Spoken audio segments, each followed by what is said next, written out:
We are Brightside Home Theater.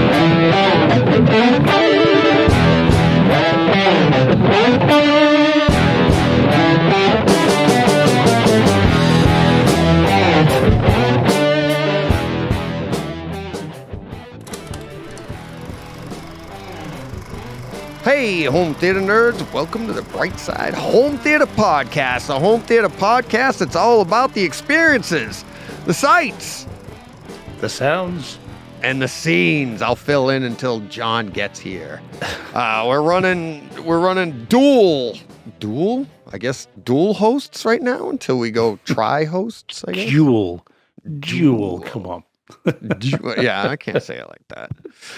Dual. So, had a little hiccup there. Sorry, everybody that's joining the stream. Of course, nothing ever runs smoothly for us. At least now, Steve, we know we're live. That's something that we have never done before. We didn't know. We've been live in the green room before. Last week, we thought we were only live to the green room, but found out after. And here comes John. John joining in. Here he is. Oh, Nice now timing. I feel the odd one out. Yeah. Hey. Oh, look at the shirts. Hey, boys. Oh. Hey, I got sweatshirt, There you go. shirt. Oh, yeah. Oh, man. Good timing, John. Yeah. Yeah. Yeah, we literally just started. And and just to warn you, we are live on YouTube. Yeah, I saw that. Did you see that Yay. last week we were live on YouTube too? After. Yeah. Only after you told me. Yeah. Oh, yeah, that's right. I texted you guys. I'm like, Yeah. you know how I found out? Well, somebody must have told you. Yeah, my son-in-law. Oh, okay. He was like, that was an awesome show. And I was like, wait a How minute. did you see it? He's not How a do you member. know? He's not a member of the green room. What's going on here? And I'm like, what? And him and my daughter watched it, and then I texted my son, and I'm like, he goes, yeah, I watched it for a little bit. Oh, geez. It's like all these people. I'm like, oh no. And I mean, even like the early green room stuff was all live. So like Right. some of the stuff that you were like, oh, I didn't know. I'm like, it's just a green room. Don't worry. Those are great people. Like, nope, Right. that went out to everybody. Yeah. You're So, swearing. when I said we don't need everybody's comments, and Yeah, well, might as well You say it know. again this week. well, yeah, well, we still don't, but Well, we need them all.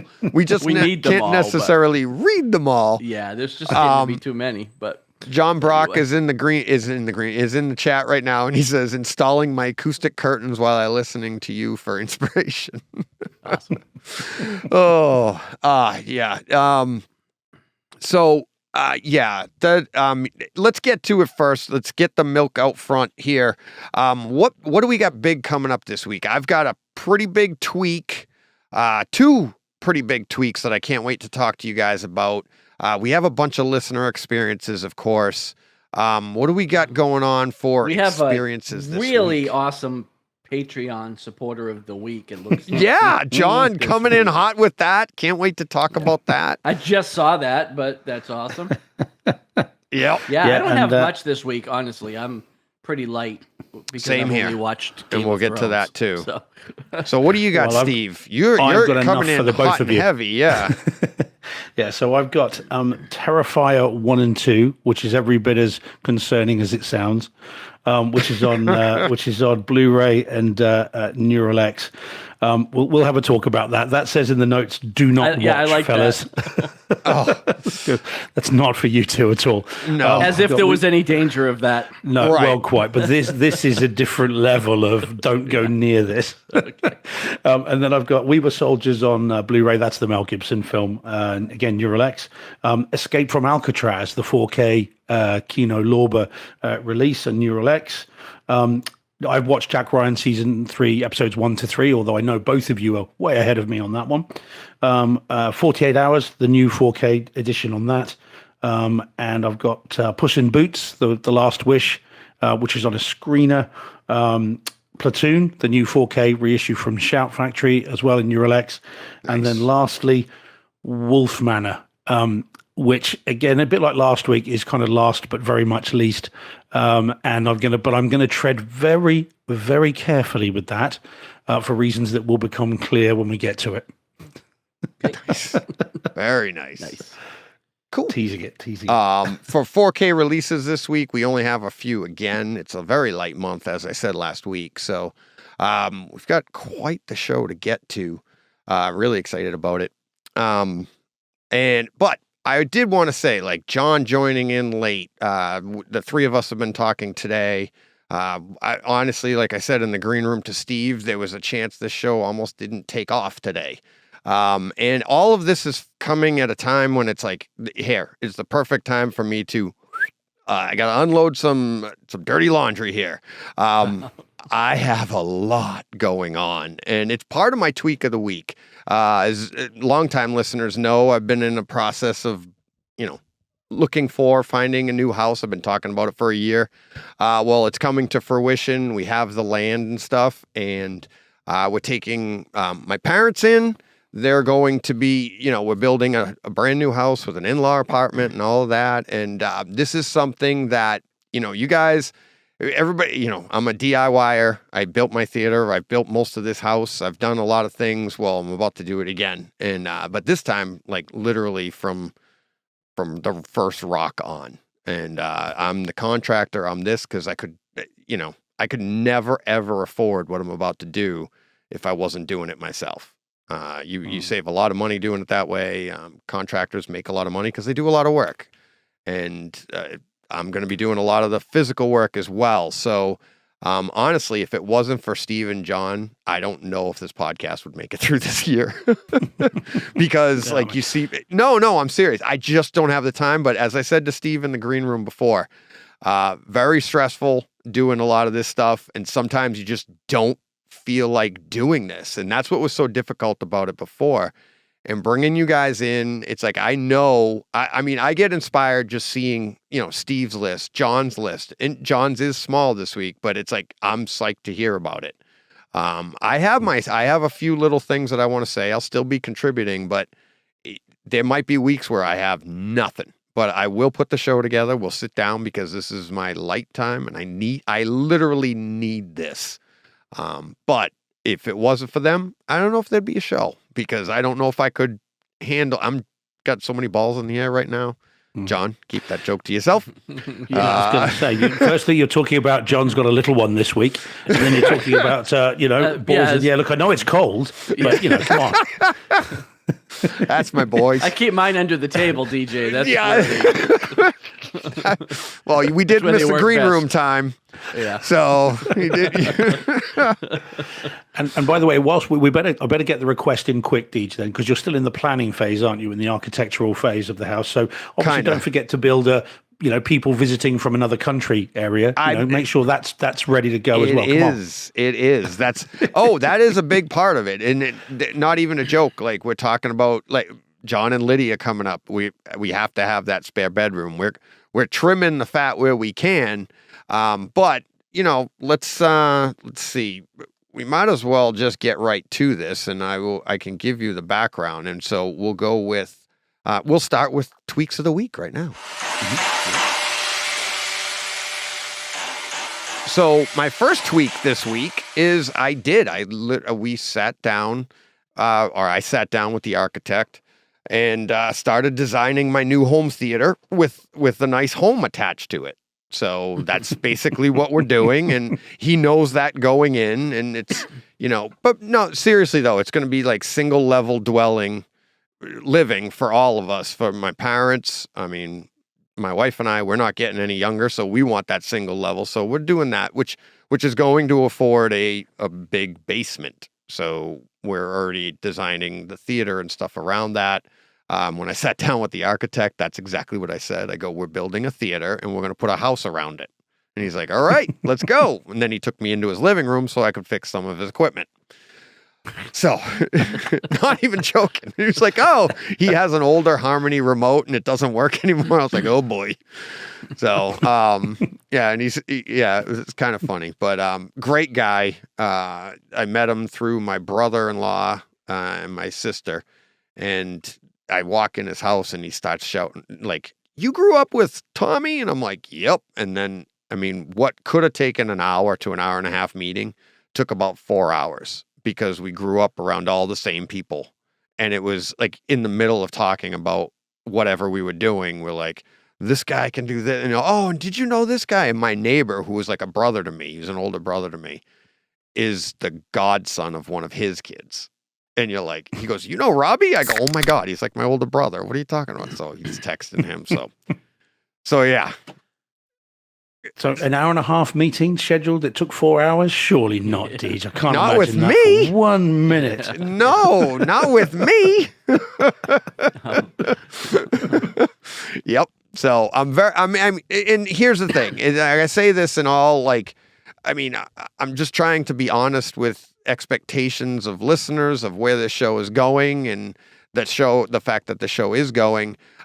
Everything I'm doing, I want to do. I didn't set out to want to build this house like this. My first goal was to have somebody else do it, a smaller house just for my wife and I, but now we're taking on more. And I'm like, but I'm excited for it. I am super excited for it. But when you have that much stuff, sometimes it can get overwhelming and stressful. So in times like that, in this past week, I haven't had a lot of time in my theater. And you guys are bailing me out. So we're still going to have a great show. But that's my first tweak. Does anybody else have any tweaks? Before I get John's to got one. Oh, yeah, John, why don't you do yours before I do mine? Just a small and actually turned out to be unnecessary tweak, but I upgraded my Apple TV 4K to the new, 2022 the newest version one that just came out. Yeah. Yeah. Which turns out I didn't actually need to do, but I've already done it, so I'm going to go ahead and keep it anyways. But I was having an issue with my Apple TV that I thought was an issue with the Apple TV, but it turns out that it's not. And so, yeah. I mean, I guess, it's nice to have the newest hardware, but I was having some playback issues with a couple of different streaming services that I thought were related to the Apple TV because I didn't see the same ones happening in my bedroom off the Apple TV I have there. But once I switched it out to the new one, I'm still having the same issues basically which is why I asked you if you were having issues with Amazon Prime a couple weeks ago. And I have issues with Hulu for some reason, where both of those services will start any program I watch about a minute and a half into them. They'll just pause and I'll have to hit play. Like they just stop for no reason. Yeah. Like, I don't know why. And I'll have to, with Hulu, I just have to hit play and I'm good to go. With Amazon Prime, I literally have to back out of the program and start it back up again. Yeah. I don't know why that's happening with either one of them, but it's not hardware related, obviously. So, or it's not Apple TV hardware related. Right. Maybe related to something else I'm doing in your system. But those are the only two apps I'm having problems with. So I tend to think it's a software issue more than hardware. So. Has it? I mean, Deej, you've got an Apple TV 4K, the 2022 one, haven't you? Mm-hmm. I've still got the original 4K one. Is it much difference? No. Is it noticeably different? Nothing. No, it's got a little bit faster chip. It's got HDR10 plus capability, which is more or less irrelevant because nothing really broadcasts in as that. a projector. And that's really about it. It's a little bit smaller in footprint and a little bit cheaper than the old ones were.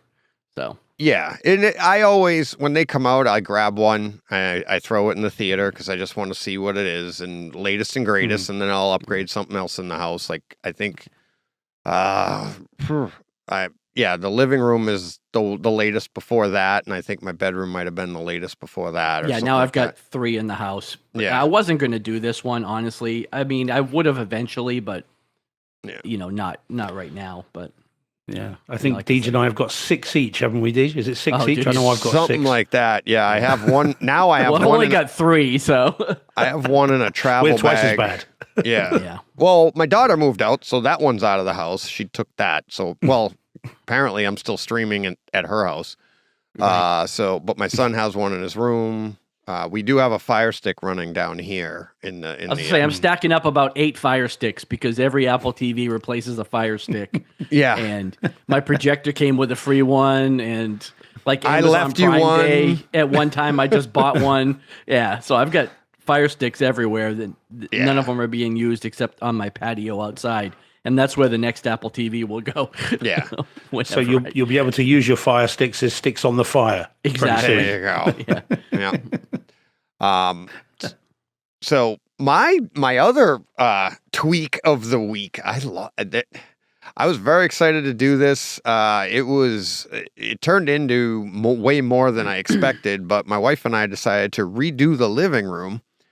And that included buying a TV stand because we were moving the TV out of the corner and centering it on the wall. And then I'm like, well, while I'm doing that, I might as well just get a new TV. So that's where the big tweak comes in. So I went with the a 55-inch Sony A80J OLED. So my first in-house OLED. Bad news is we rearranged the entire living room. I won't get into it. We moved every piece of furniture at least 3 times. And we did this all as a surprise while my son was away on vacation.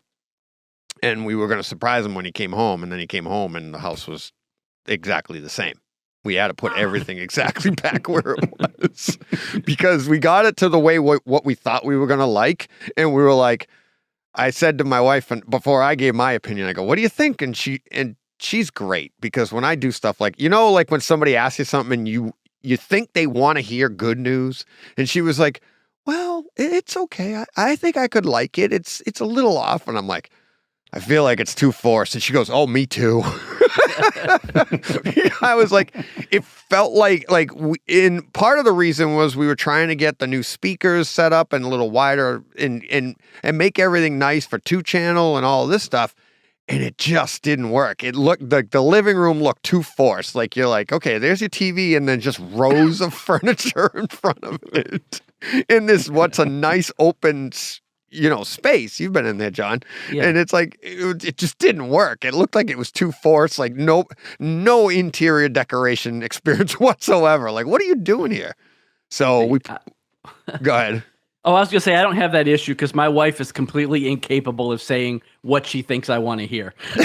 Like it literally is just whatever is in her head filters right out of her mouth. So I know I'm getting the unvarnished truth every time. There you go. Well, that's good.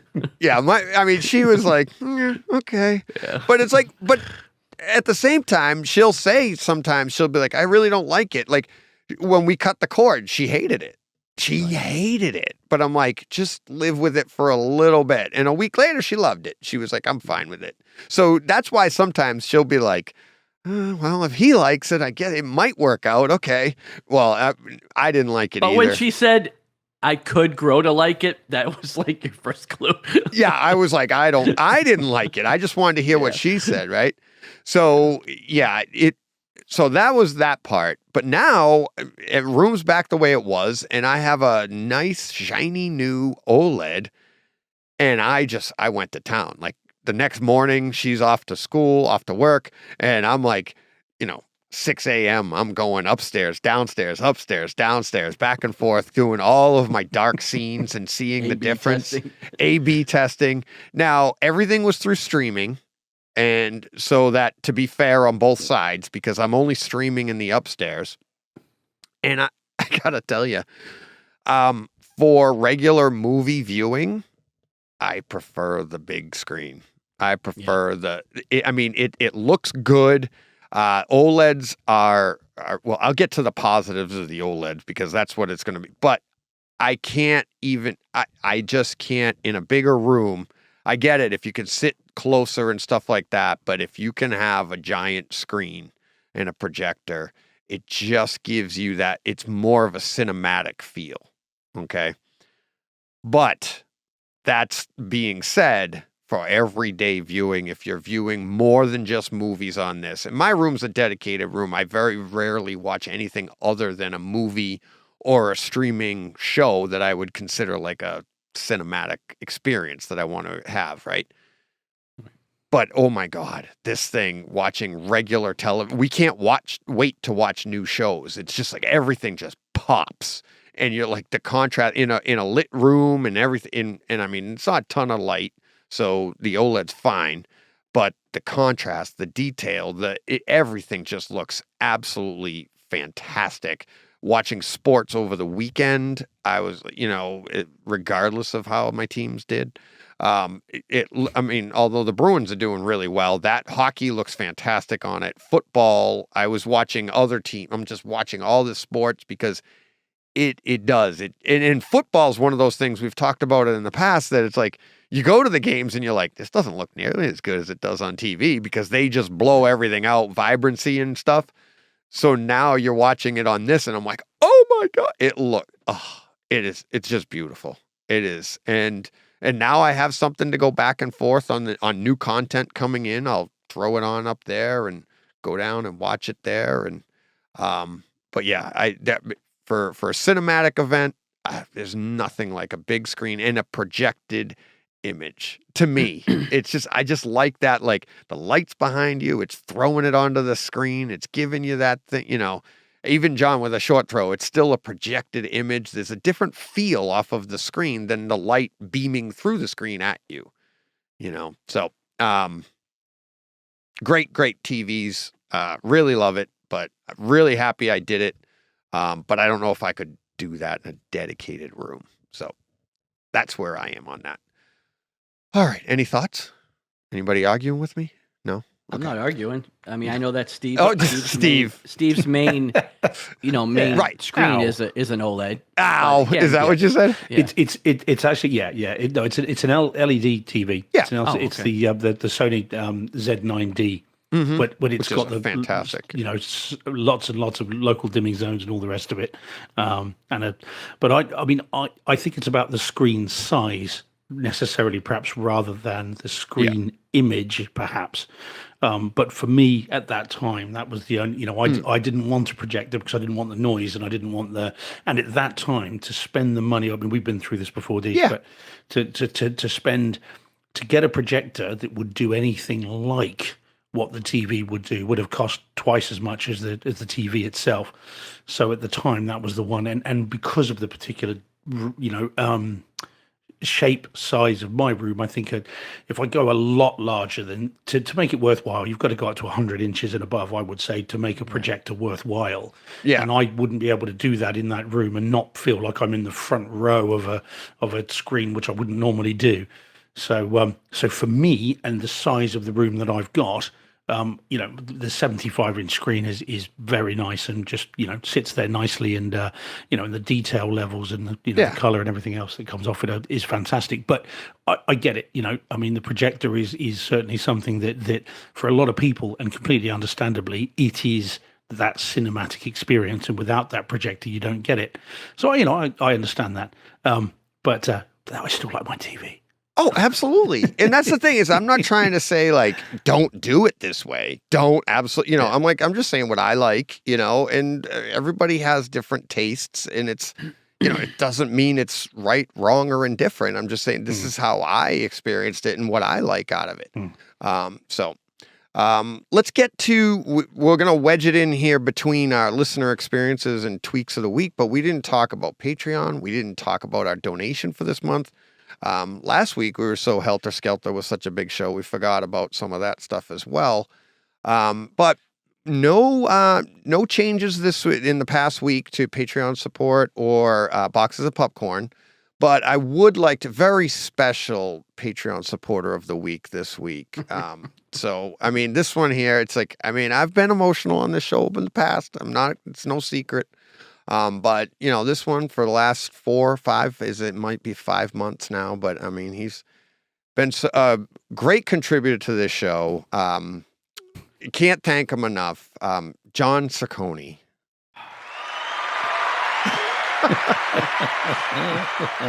Sparing his blushes. Yes, great support. You guys can't hear on this side. I just put applause in.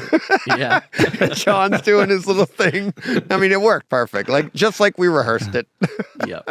But I started cracking. I was going to skip over you, buddy. And I was like, no, why would I do that?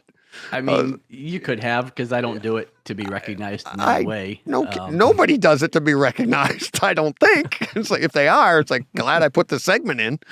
But, you pay for quite a few things on your side of it, so it's the least I can do to. Yeah, Hurricane Heist. Yeah. I think that's the last one I bought you. And every copy of Bloodshot ever sold. Right. Yeah. But no, because there are costs associated with the show that all come from Patreon or your pocket, basically. So yep. No, thank you. Figured I could. So appreciate that, John. I appreciate all the support from everybody. Like I've said in the past, like the money or just support by hanging out here with us on the chat and all of that. Chat's getting going here. We got Brockstar, Mike Schramm in here, Scruff Kingman. That's a new one. Hello, Scruff Kingman. Now that I know we're streaming live, I can actually participate and actually talk about it. So I was messing around earlier during the vacation on what we were going to do for this month's donation. 50% of all of our money income from the month will go to a charity, $100 minimum. And sometimes things just come up, right? And, in the last week, before even last week's show, we had, what was his name? Damar Hamlin goes down, right? And so right away, I thought about what I was going to donate to and off of that. But then you hear all the talk about his charity. He has a toy drive that he did, and it started at like $2,500. That's what he wanted to do. Now, an NFL athlete, I just want to raise $2,500. Jeez, you don't think you're going to get that? I'm like, come on. Right. But he great from all accounts. Now, this is a Buffalo Bill player that if this didn't happen, I wouldn't know who he was. But all the accounts you hear about him, it's like he's, picked the college that he went to just so he could be a great example, stay home and be a great example to his little brother who's like 7. He's 24 years old. He does all these things. He's all for the kids and everything like that. So I kind of messed around with going with his charity, but that's up to like $8.6 million. Yeah. What's our $100 going to do? That's a lot of toys. Yeah. Right. It is a lot of toys. I have a feeling. And now here's one that I wouldn't be surprised if he goes with. This is the one that I thought of right away when I saw the incident. So I left for hockey last week, and my buddy comes out and he goes, I think I just saw somebody die on the field, because we didn't know what was happening. And you see the play and you're like, wow. Well, this charity, it's called Scholastic Sports Zone Foundation. And you can look it up, scholasticsportsfoundation.org. First thing right on the front page, you see a football player holding the football up, and you see an AED. If you're not familiar with what an AED is, it's the machines they use for Damar Hamlin. So it brings you back, right? It gives the electric shock to get your heart going again. Defibrillator, right? Mm-hmm. So, when Joe was in high school, there was an athlete at his school that died on the field because of a heart attack, a heart condition. They didn't have AEDs in his school. So his family started this. That same family, that kid that died on the field had an younger brother, Mike, played with my son Joe, died of the same thing.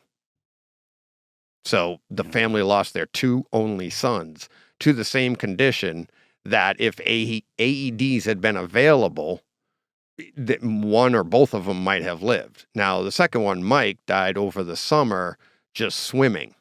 And he didn't drown. It was literally his heart gave out on him.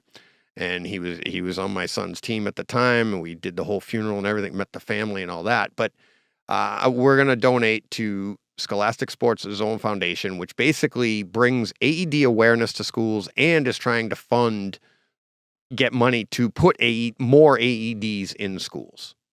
So it's, I thought with Damar Hamlin, with everything that's going on, I thought it was a great reminder of, there's still a lot of work to be done in that area. Obviously, they said Damar Hamlin's in one of the best places to be if you're going to have that event. I had a teammate go down on the ice, and we said the same thing.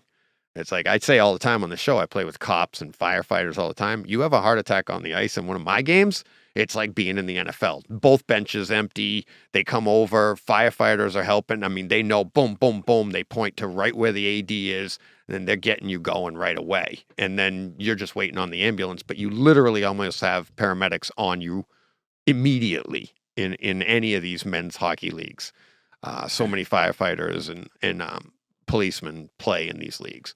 And knowing how to use these things is super important. So education, I've been trained just because of my experience with hockey. I get trained every year on these things. But they're super easy. And I can't tell you, it's like to get your hands on one and get trained with one is so important, because what you find out is like, they're made for idiots. Like, you don't need to know how to use them, but the biggest fear is everybody doesn't want to touch them because they're afraid to make a mistake. And it's like, it's almost like even if you put the pads on wrong, the thing knows. It won't do it unless you get it right. And then and it tells you where to put them, and you're like, boom, boom, boom, and you're, and then there is some CPR involved too. So, but get trained, donate. The links are in the show notes and all that stuff. So you see how important it is, because it saved Damar Hamlin's life. So, all right. That was that segment of the show. All right. All right, guys. Let's get back. What's that? Sports Center. Sports Center, yeah. All right. Let's get to listener experiences. Hey, can I butt in and put us on the spot while we're doing listener experiences? Can you put in what? Put us on the spot. Oh, actually, I'm going to put you two guys go on ahead. the spot. Because we had a listener question several weeks ago that we never addressed. Oh, yeah. And I'm going to put you guys on the spot. Now, I don't remember who asked the question. Okay. But the question was asked of us. Essentially, if we were stuck on a desert island and we could only pick 3 demo scenes to watch over and over again for the rest of our lives, what scenes would they be? And Steve and I answered this to you in a text message, but we never saw your answers. But I'm going to ask all of us to answer that question. Wow. All right. I can't remember what I put. Well, there you go. So that's why I said on the spot. Just the scenes? Oh, yeah. Just 3 scenes. Yeah, I do remember that. You could watch over and over again. Whoever asked the question is screaming right now. It was me. It was me. I don't think it was Brock, but probably Steve. Could have been. Could have been Steve Brock. Could have been Steve Brock. Yeah. But what about movies? See, the typical lawyer in me, I'm pushing at the rules already. Yeah. So, but what about a movie that is a demo scene from start to finish? That came up in our text. That wasn't my question. So, however you want to answer it is fine. I'm not going to rules lawyer any of it, but I had my 3, and Steve had his 3, but we didn't see yours. I can't remember. So I don't know if you want to just do 3, 3, and 3, or if you want to go one. I'll go first. I'll give you one, no particular order, because you just have to have 3 on the island, and this is one I would absolutely take with me. It's the first one that popped into my head when you said demo scene. It's not a textbook demo scene, but if I'm going to live on an island all by myself, and I can only have can't be Debbie Does Dallas. No. No.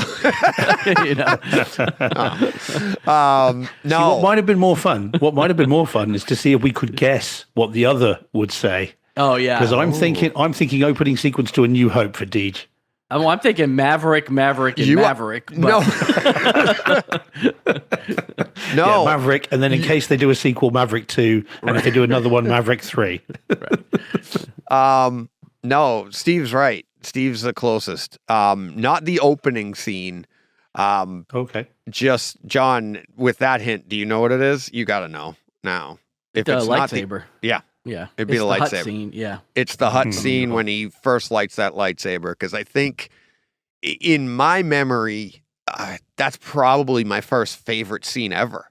Right? Like, and it's not a demo scene, but every time I hear that lightsaber, I was literally walking through the house and it came on. I don't know why. It was, maybe I was playing with the OLED and I was just walking. I was like, I had to stop and watch.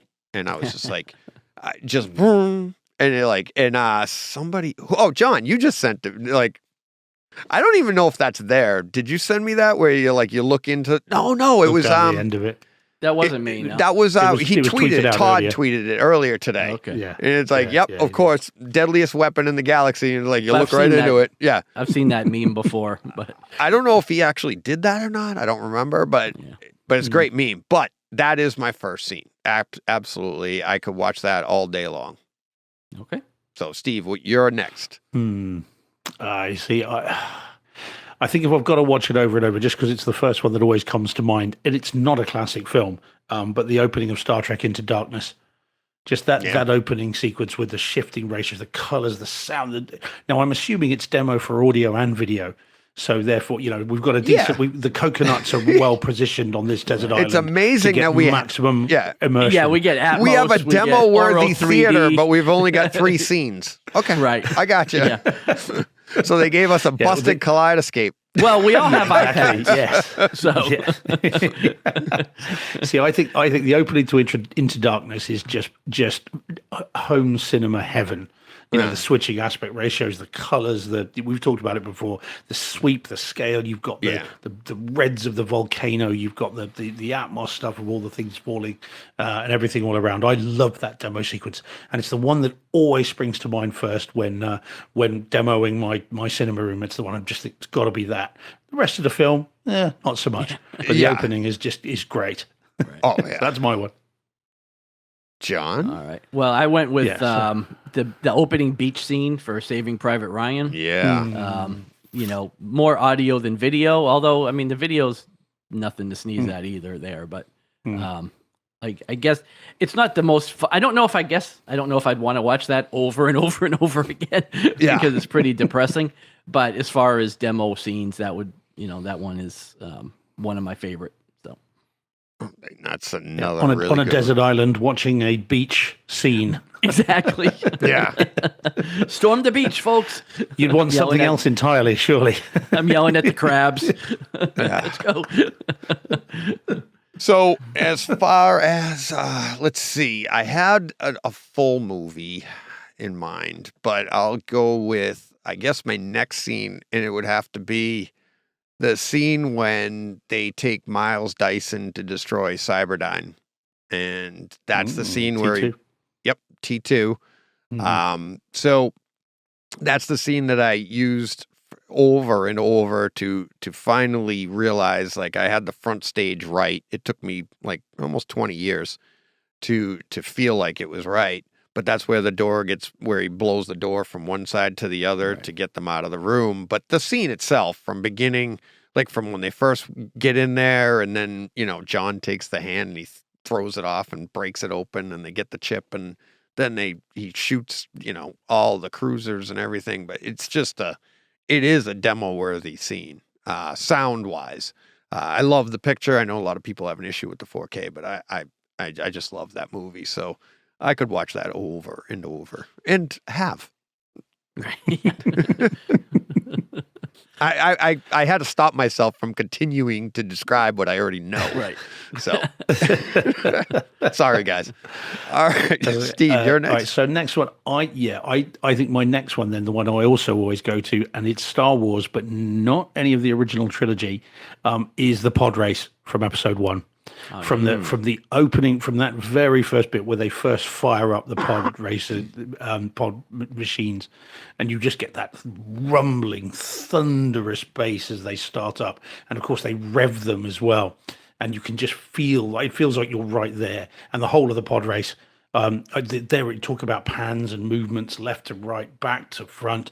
And I mean, interestingly, when that came out in the cinemas, of course, it was not that long. The home version there's a whole extra lap in the home version from the cinema. There are only 2 laps in the cinematic version, and so I just think that's just absolute home cinema heaven as well. You've got the Tusken Raiders shooting up on the high, and you get the ricochet, which goes all around the room.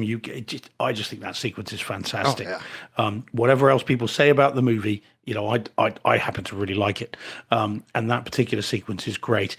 And I just about picked that one over the Darth Maul, Obi-Wan Kenobi lightsaber fight, just about by a hair, although that's great as well. That's awesome.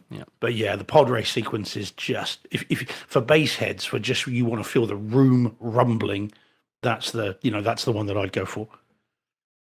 All right. Nice. Well, I picked a race as well for my second one. It's the race, the opening race scene from Ready Player One. The bridge race scene. I mean, I guess it's on everybody's list, so I'm not breaking any new ground. But I mean, if you want to test out your surround sound system, I mean, that's the scene to do it with. So yeah. It would stand up to multiple rewatches to spot all the different Easter eggs on the thing as well. That would actually be quite good. Well, and that's the whole thing, and it's just super fun. In addition to everything else, it's just super fun because of all the Easter eggs and everything that's thrown in there. Yeah. All right. That's 2 Spielberg movies. You got Saving Private Ryan and Ready Player One. My last one is not. About Jaws. It's Look, I didn't even put that together until you just said it, but that's funny. Yeah. Right. So the Fablemans. You'll tell again, Deej? Yeah. Fablemans. Amistad. Schindler's List. There you go. Oh, the way the red pops and the look. Oh, just brings a tear to my eye. All right. I was going to say, I was going to, pull a technicality and say everybody says it's reference from beginning to end, but I was going to say the Lord of the Rings trilogy. But, I mean, you're on a desert island. How many times could you rewatch that on an island? I mean, before you die? 3 or 4? Twice? Yeah. Yeah, really. You don't have that much time left in your life. But but honestly, to stay in the theme of a scene, I'm gonna have to go with I took it down. It's gone. I took down the Maverick, but I gotta go with the scene from Maverick, and it's not the one that most people would say, like the end battle scene, which is longer. It's the scene when he first takes them up, and it's to the Who, the Who sound. They have the soundtrack playing, and he's just teaching, and they're all doing push-ups, and he's doing the thing. But it's just like, I've seen that scene so many times already, and you still get chills just watching that scene, because it's that scene to me is it's a demo-worthy scene beginning to end. Anyways, just picture, sound of everything about it. It's your room is alive. But then the old man versus the kids. I mean, age, wisdom versus youth, and all of the fun stuff that goes on there. It's just a fantastic scene that even stranded on a desert island, it would just make me chuckle and just, be like, can't wait to get home and teach everybody how to live on a desert island. So, all right, Steve. Okay, now I'm going to go with one that I don't think most people would choose, but I'm now thinking not so much home theater as rewatchability. Okay, so that's what I think I'm going to go with this time. And I'm simply, and if I say to you the word Portals, would you know what I'm talking about? Which film? It's the name of the music that plays over this sequence. Oh. Yeah, it's called Portals. No? Portals. Okay. Yeah, no. Okay. Submarine movie? I will go with Avengers Infinity War. Oh, when they first, forgive me, Endgame. Sorry, when they first come back. Back, the music that plays over that is called Portals, and I think that's the name of the chapter. So you get amazing home cinema as well. You get the the crumbling buildings when Ant-Man arrives. Spoiler alert, everybody. I don't want to get told off again. I've got history with being told off for spoiling Marvels. So, talking about, by the way, that Ant-Man trailer today. Have you seen that? That looked absolutely phenomenal. Anyway, when Ant-Man goes into Giant Man, and just you get all that stuff, you get all the lightning and the thunder and the fighting and everything else. So that's great. But the music on that is absolutely awesome, and I could just watch that all day. When Cap first, again, spoiler alert, picks up Mjolnir and all that stuff. It's just such a cool scene. And if I've got to watch it over and over again for the rest of my life, I want something that I can watch over and over again, but also still looks and sounds absolutely amazing. So I'd have that one. I think we had that. We talked about that in the text. It was like it is a great scene. It's a long scene too. You get a lot of mileage out of that scene. It's like 30-40 minutes long, isn't it? If you start right when they first, not when they first come back, but when the battle first starts taking place. Great. Yeah. That's a great scene. Great scene. Yeah. Good job, Steve. And that's very kind of you. Now, I'd suspect that's completely different to whatever I put in that text. I don't remember what you put in there. Yeah, I'm beginning to think, I barely remembered what I put in there, but I just knew we never talked about it. I know I had something different. I know I had the lightsaber in mind. Other than that, I probably have Maverick in there, but yeah. And there's other ones. You can. That's what's great about it, and it's funny. Love and Thunder in the chat says, "Whoever posed this question in the first place, well done. This is a great little segment. Not so little anymore, but yes, it is a great question. Good job, John, remembering. Well, I'm not even done. I know you're not. I know you're not. That's I got my third one. No, I thought we went with the Fablemans. Yeah. No, yeah. But I'm gonna stick with the music theme as well. Because my third scene is the Wembley scene from Bohemian Rhapsody. Yes. The Wembley concert. It's you have the Dolby Atmos. You have the crowd immersion. It's a phenomenal scene for sights and sounds. But then it's also if I'm going to listen to it for the rest of my life, I could listen to that music forever. You know. So just the. I think it was masterfully done, that scene. If you watch like the original in the added features, they do such a great job recreating shot for shot, isn't it? Yeah, shot for shot, and it's awesome. And I'd never get tired of that. Kind of like the Barbie in 2001: Space Odyssey trailer. Yeah, I actually think that looks pretty good. So do I. It's like, I don't know about the movie being good, but that trailer's hysterical. Like we were watching trailers the other day, and my wife's like, "Barbie? You want me to put on Barbie?" I'm like, "Yeah, check it out. You'll get a kick out of it." And when they smash the doll and break it, she was like, "Oh my God!" I go, "No, it's in the trailer. It's in the 2001. They smash phones. Don't worry, it's okay." But it should be actually a pretty fun movie. Margot Robbie, is going to kill it, I think. Yeah. So, but yeah. Well, we talked last week about the most anticipated movies of this year. But as I said, after that trailer earlier on, Ant-Man is suddenly gone to the top ones. I thought that trailer looked incredible. You know, that stuff about really it doesn't matter who wins as long as we both lose. It's just like, whoa. Yeah. What a line. Yeah. Oh my gosh. That got me going. Like I said before, I'm not a big fan of that's a bad way to put it. Ant-Man's not my favorite series so far in the MCU. I like the movies, I enjoy the movies, but as far as rewatchability, I'm like, okay. And I wasn't super excited about this one when we talked about it a couple weeks ago on, what we're looking forward to. And then you see that trailer. I was like, okay, all right, now I'm in. I'm like, and it looks like they're setting it up to be like, this is going to be the first defining moment of of this phase, right? Like, for sure.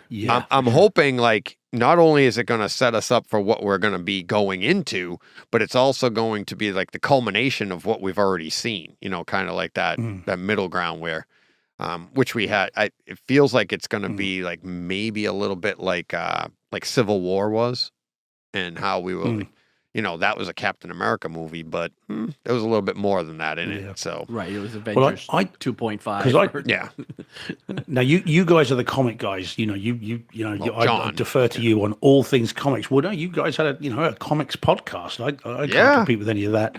But and I always really liked the character of Kang in the comics. Those looked really cool, And when I saw the kind of the way they were going to do it in live action, unusually for Marvel, I thought it looked a bit hokey and a little bit stupid, to be honest, and I didn't really like it in was it Loki? Yeah, you see him it is Loki. In Loki, yeah. We saw him in that, and I remember when he said Kang, I'm thinking, what? This is not good.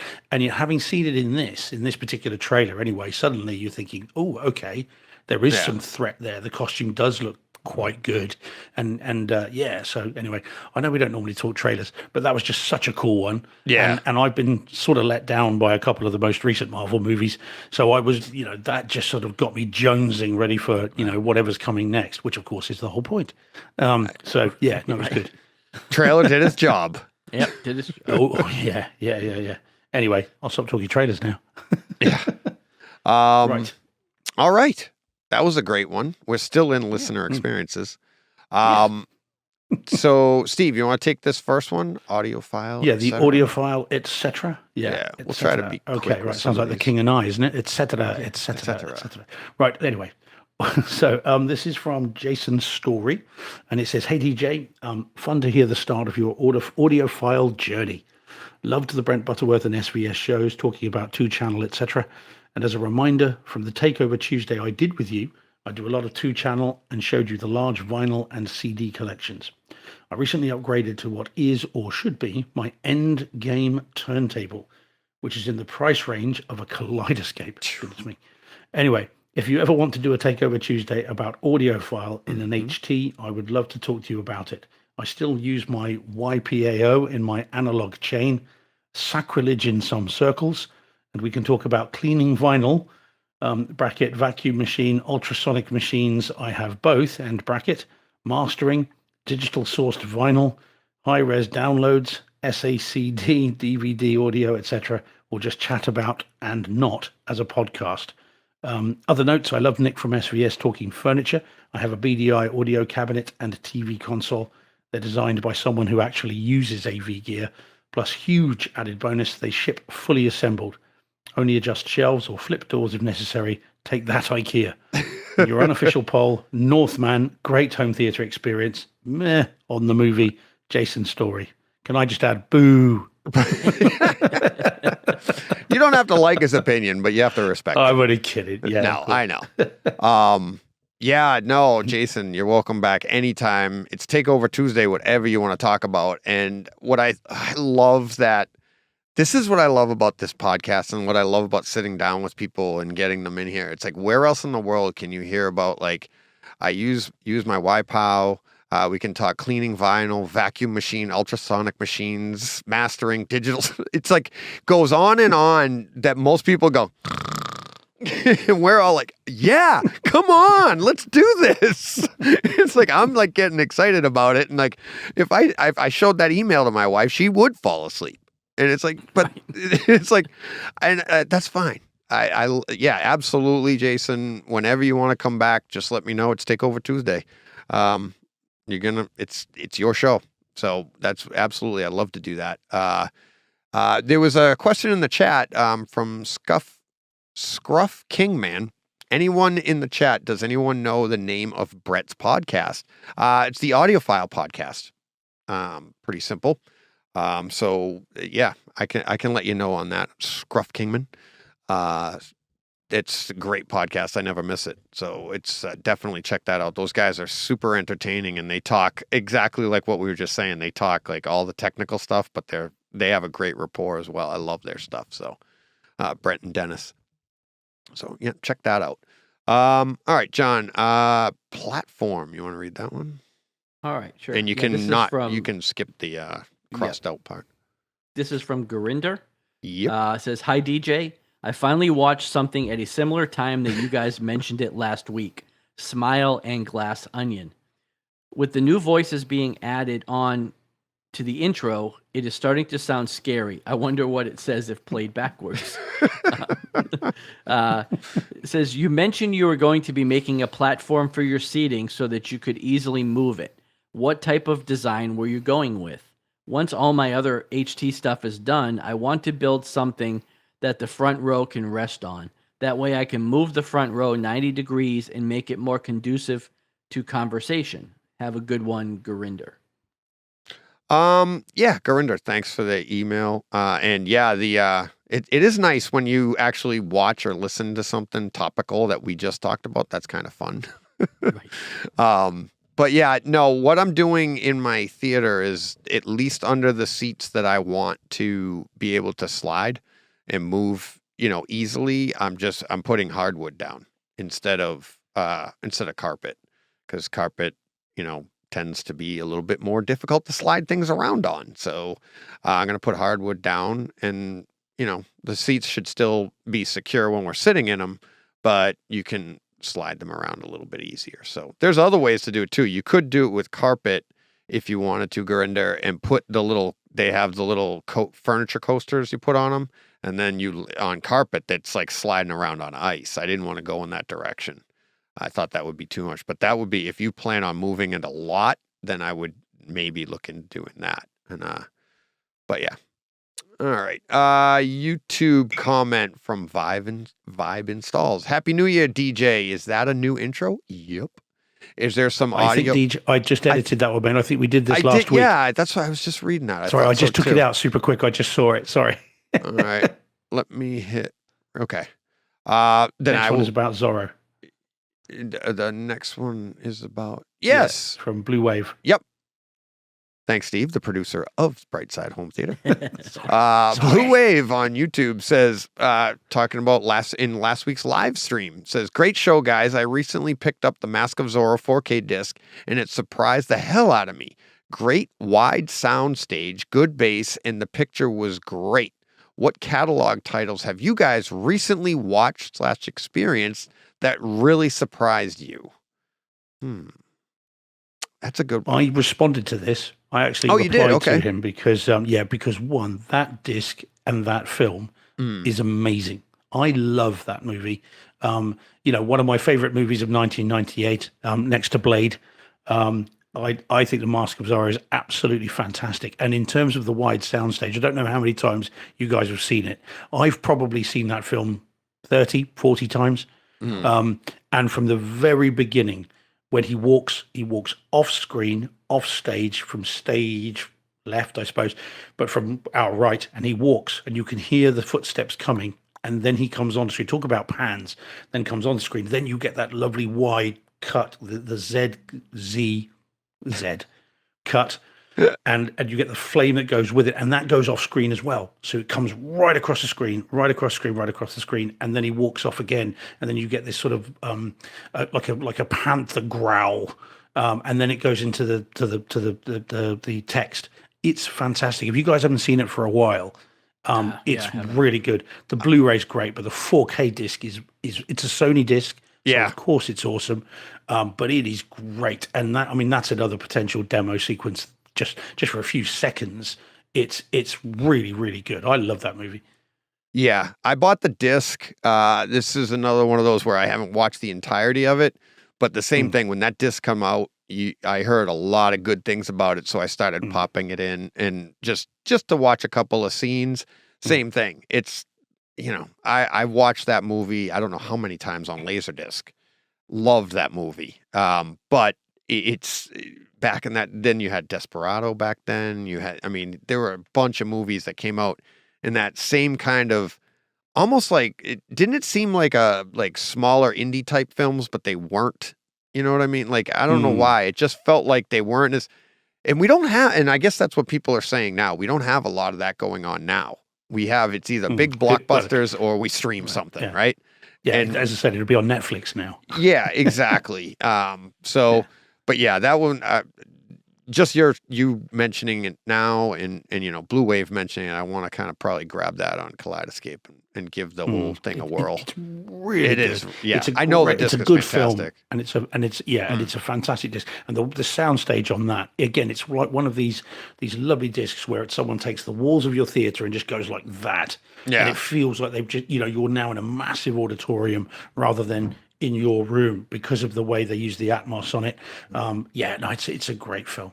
And directed by Martin Campbell, who of course directed Casino Royale, GoldenEye, and he's a Kiwi, so he's obviously cool.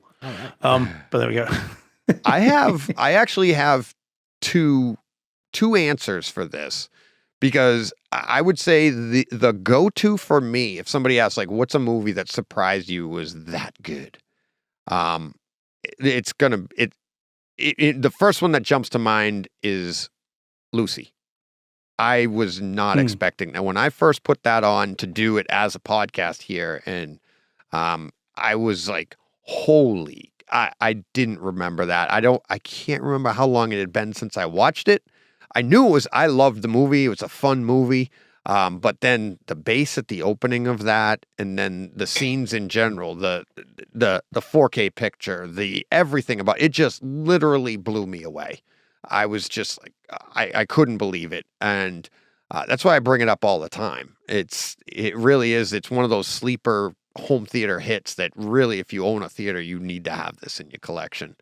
But where he said recently, and this one's kind of weird. And it did surprise me. It really did. Thor: Love and Thunder. I wasn't expecting that. I was hoping, but I wasn't expecting that to be as good as it was. I mean, that is one, like we say all the time, like Sony has great discs, and we wish Disney would put stuff out like this. Thor: Love and Thunder is one that really, they kind of knocked it out of the park, and it rival, it's up there with a good Sony disc, in my opinion. And that surprised me. But would you call that a catalog title? Because I wonder whether he's getting out kind of older movies that we've seen. Which, I was just saying it's in my catalog. Just good. Yeah. So that's why I gave two answers, Steve.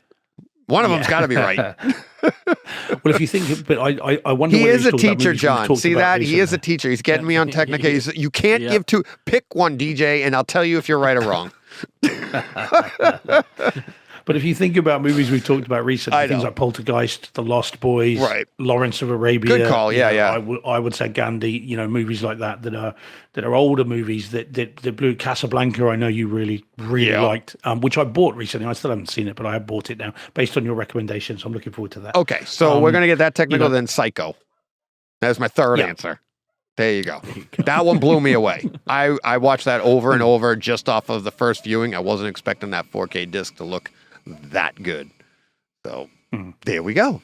Thank you for the clarification, Steve. What do you got, John? Well, catalog title, I guess it would have to be Lawrence of Arabia. I mean, I didn't love the movie, but I mean, it was, phenomenal disc. Like I said, I didn't expect it to be as good as it was because of the age of the movie. Right. And then, I guess sleeper hit, Hurricane Heist. I mean, again, not a great movie, but like unbelievable home theater experience. Yeah. Like it's even better when it just shows up on your doorstep. Exactly. Like a hurricane just blew it there. Yeah, exactly. Awesome. All right. Read the next one, John, from Dan. Wind River. Did you get that one? Let's see. Yeah. This is from Dan Carpenter. It was actually an email, looks like, to Steve. Wind River. That is an excellent movie. I have not watched it in my theater. I saw it when it came out. I'm ordering the movie now. Thanks for bringing it back up. Cheers, Danny Speakers. That's right. Yeah. Dan the man. Yeah. So giving some love to Steve. And presumably neither of you guys have had a chance to see it yet. Haven't had a chance to watch it yet. I do have it in my cart from Amazon, but I haven't bought it yet. Do I have to set it as homework, fellas? Is that the only way I can guarantee you'll watch it? I guess that's the only way. That's funny. It's got to be seen. It is so good. Yeah. When I get to sit down and watch a whole movie, I'll probably watch Star Wars again. That's fair enough. Yeah. But it is, honestly, guys, it is really good. And you're gonna turn around at the end and go, why have I left it so long and how did I not know about it? That's what you will say. I guarantee it. Yeah. I've heard of it. I don't know why I haven't seen it. Well, I can't tell you why. I'm too busy watching Star Wars. And Maverick. There are some I haven't watched Maverick in like a week and a half. No, it's been like 2 weeks. Are you getting withdrawal symptoms? I would say, how are you still standing upright or sitting upright? No, I did watch it just about a week and a half ago in preparation for. I watched that. I watched scenes from the Batman. I did because I was really going back and forth on my top 20, of 2022. It was close because I have so much love for the Batman and the artistic thing, and I had to go back and forth. But I mean, come on. So, all right. Next comment is from I'm a Little Chilly Willy in Southern California. He says, "Hey guys, bros." Was completely sideswiped by my comment at timestamp, and he gives a timestamp from last week, 1 hour, 30 minutes, and 34 seconds. But that was probably on the live stream, which will be different on the regular one. But I'll speak proper English. Sorry, Steve, not posh British English. I think he means posh, yeah. Well, it says posh. That's why I said posh. Steve, always correct for this comment. Sorry. Not Brock. He said he's not Brock's friend, though I wish I could have met him prior to him moving to Texas. Listening to this broadcast, part 3 a day later. My nickname came from growing up with the Chilly Willy cartoons, and because of my smaller petite stature of capping at 5'4", it became Little Chilly Willy at school, eventually to Willow after that movie was released, and then Free Willy after that movie was released. I'd rather stick with the current Little Chilly Willy. Yeah, that does seem to be smarter. Because Free Willy, you may end up with needing Steve's expertise. Yes. Thanks again for the shout out and the love, this current 3 Amigo panel. Thanks, Chilly Willy. As soon as I saw Chilly Willy, I thought of the character. Plus, he has it as an emoji, but the cartoon, right. Yeah. I love Chilly Willy. I love that cartoon. So thanks. 5'4". That's a little bit. That's a little bit on the height challenged, I guess you call it. No comment. No comment. How tall? That's a funny thing is when you meet people, when you talk to people online, you don't know until you meet them in person, and then I'd be like, I'd meet Steve in person, and be like, hey, Steve. No, I'm 5'11". I'm 5'11". I'm just kidding. But you don't know. Like I know Tom. I know Tom Andrews rather short as well.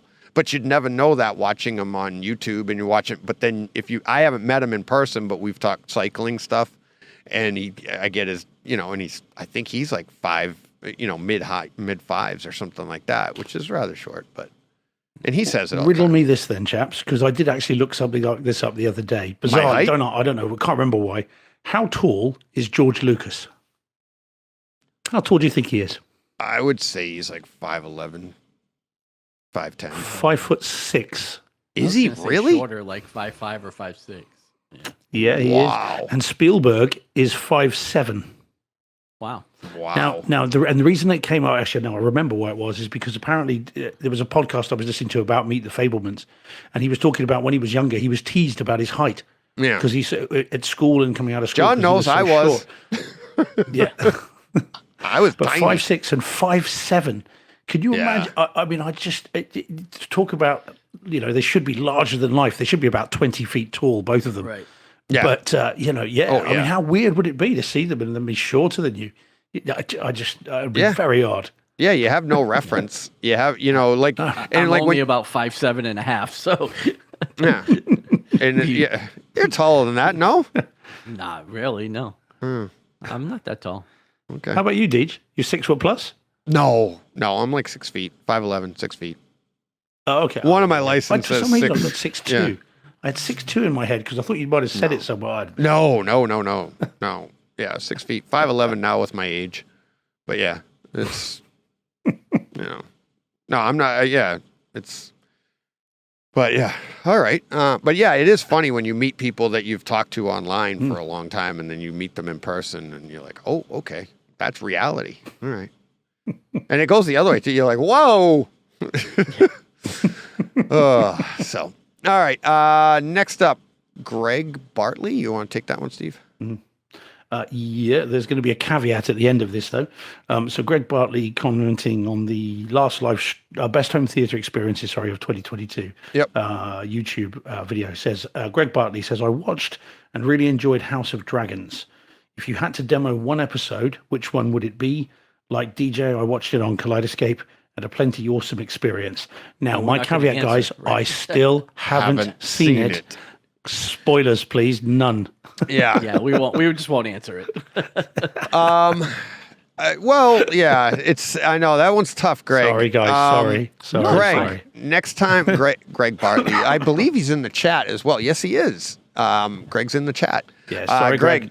Next time, when Steve mentions it, bring that question up again, and we'll ask. Because I have a great, there's a whole episode I love.